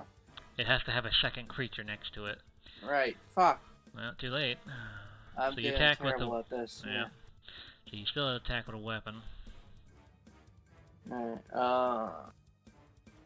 And I'll move over here and attack. Even though I already have advantage, but... No, you get a +2. Yeah. Remember, flanking's not advantage in my game. Yeah. Okay. And... weapon attack. Your razor shield. Yes. So advantage +2, so 15, you hit. Do 7 damage. And if only you had level 5, you would have done something. Mm-hmm. Okay, and that's your turn? Yeah. Alright, White Rose. Saving my spell slots for shield. Yes, that's a good idea. This thing can kill you. Oh, she can only move it 20 feet at a time. So it can only go right to there as a bonus action. And in her main action, she's gonna spank it with her hammer. Kia! That hits. So she just clonks this thing with her hammer instead. Probably would have died, but I feel like we should have fought the dragon. It's an adult dragon. It can one-shot the entire party in a single turn. Yeah. Took my gold. Well, that's what happens when you meet dragons and they want something. It's either you die or you go broke. Anyway, Athium's turn. And let's see, what's his movement? Oh, you'll only be able to get from there. Yeah, he's gonna stay there and just Eldritch Blast. He's gonna do what warlocks do, and Eldritch Blast. That hits, and it does +2 from his curse. So 8 damage. Yay. Alright, and that's all he's got. I mean, he'll still move up closer.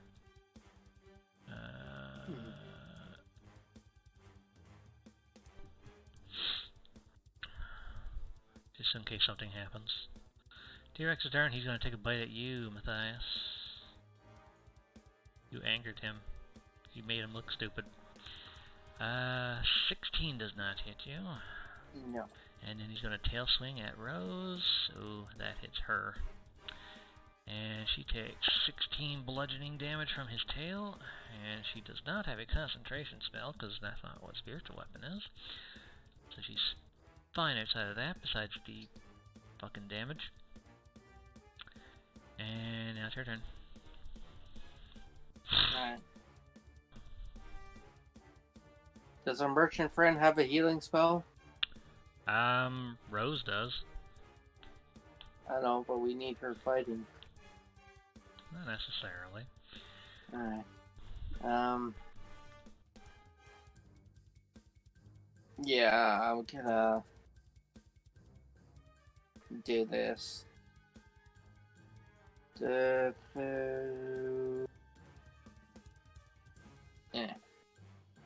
Shock and grass, so 15 plus 2, 17. Yeah, that hits. So you do 5 points damage.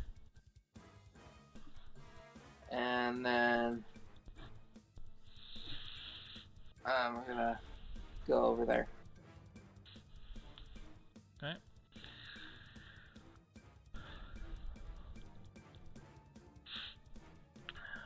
Rose's turn, and bonus action move. Try and get the T-Rex away from Rose, so she doesn't take as much damage as possible.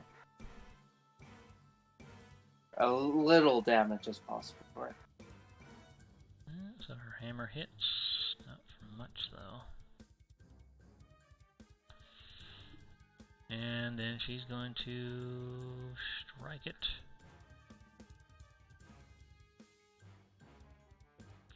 Actually, no, she's going to... Oh, I forgot to use her Wrath of the Storm last time. Oh well, too late. Doodly-doo. She'll use a healing word on herself, Jesus. And healing word... sorry, not healing word, cure wounds. She's touching herself. She just, stops in battle and starts touching herself. Healing yourself up. Yep. Yeah, so she starts to repair some of the damage to her body. Alright, and Athiam is gonna keep his distance because fuck that big fuck off T-Rex. And Eldritch Blast. That was a natural 20. Beautiful. So that is 14 plus 5 plus 2, so 21. Jesus. Fuck balls. You big bang attacks. Thing looks pretty beat up at this point. And, it sees you and wants your meat, because the robot girl doesn't smell like food. Athiam, he just can't seem to hit, but you smell like meat. Yeah, I know. So it's this is what I was going for, so... Yeah, it's gonna take a charge at you, which means he gets opportunity attacked. By Rose.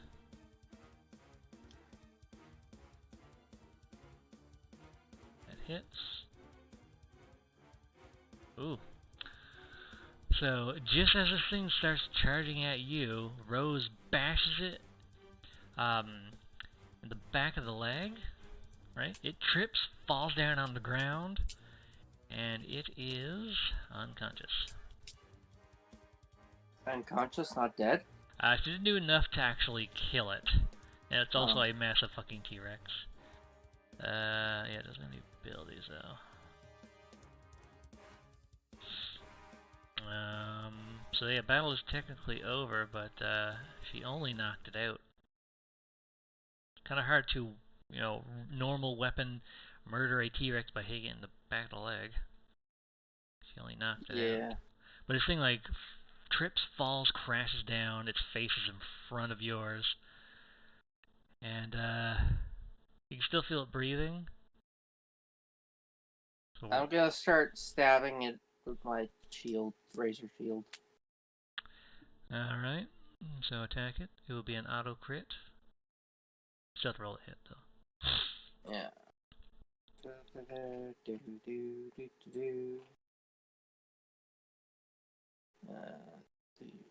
Yeah. So 22, and roll one more d6.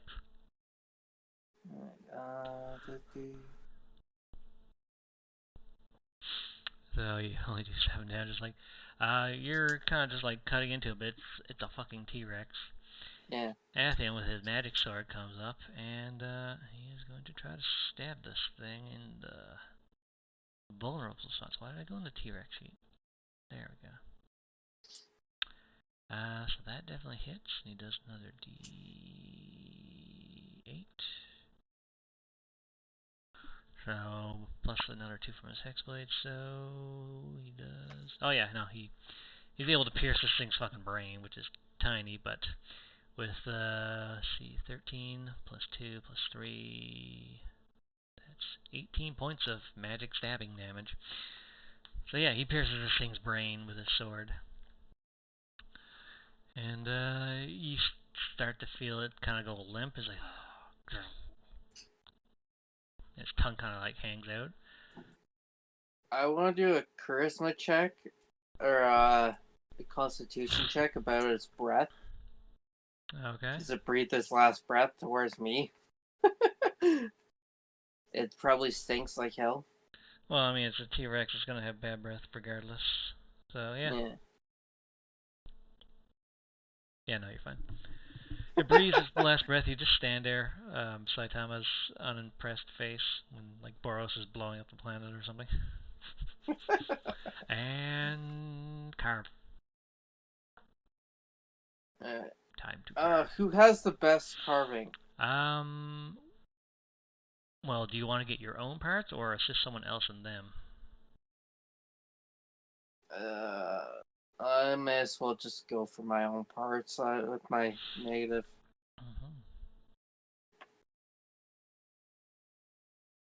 Alright,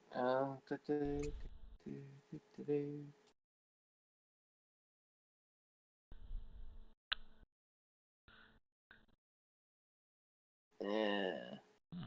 So Rose with her +4 got an 8, so she can't even like carve this thing properly. It's way too tough. Athium with his +1. Matthias, you don't get anything. You kind of just like pick its nose a little bit. Put your whole hand in there. Yeah, your hand's gross. Athium getting a 20, soft 20. Oh god, what will he get for that? T-Rex. Yeah, he definitely cracked off like several teeth. Just breaks off some of the teeth in there. So I'm gonna roll for him to see exactly how many he gets. He gets 4 T-Rex teeth. Oh, nice. The size of his arm. He can make a scary weapon out of this. Yeah. 4, yeah. Prestidigitation my arm, by the way. Yeah, you clean your hands off. Clean yourself off. And experience points. How much do you guys get for that, I wonder? So the way that battle could have went is you gave back for you, and it left. And then the T-Rex attacks you. Or if you pissed off the dragon and it attacks you, the T-Rex and the Triceratops would have seen that and both charged after it. And then it would be distracted by the T-Rex while you could have ran. But you'd still have to fight its wormlings. Which is a significantly easier battle, but it'd be on a time limit because a dragon could rip the head off of this T-Rex probably. Oh yeah. Yeah. Or you could have just ran all together. So multiple scenarios I had planned. Experience points. Let's see here. I believe that's an easy enough one to calculate. Oh yeah. Did I gain any experience when fighting Athium? No, I told you Oh, won't get any experience points for it. That's why he offered right. up money. I But forgot. since you said no to it, you just get nothing. Yeah, I was okay not taking that. Yeah. I mean, all my gold went away anyways. Yeah. He was like, either way. Well, that's only if you chose that path, which you did. You could have refused. Yeah. But anyway, everyone gets 1,300. Wow. Yeah, it's a fucking T-Rex. So I'm pretty sure that means everyone levels up. Well, your partners level up. 1, so yeah.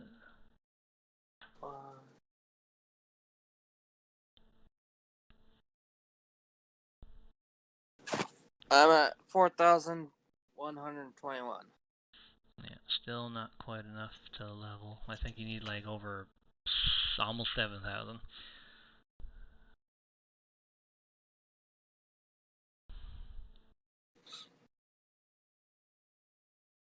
Okay, so they level up. I'll do up their stuff later, and we'll end session here, right where Yeah. that is, because I'm a little tired. Oh yeah. I was yawning earlier too. Yeah. So. So you just found a fucking T-Rex. You get to keep Ryu. You lost all your money, but who's to say you can't get more? Say again. I said you get to keep Ryu, but you lost all your money. Yeah. Yeah, and you just fought a T-Rex, so that's a good spot to stop. I'd say Before we do this, so you can write it down as a suggestion. I'm going to ask White Rose before we end the session to try and train Ryu to do tricks so she can make money. Not to exploit him, but so yeah, I'm just thinking of a role for that. so she can provide more food for him without. This way, she can heal more by buying potions for herself, and the dragon can earn his own keep for food wise. Roll a persuasion with disadvantage. I'm gonna roll for Rose here.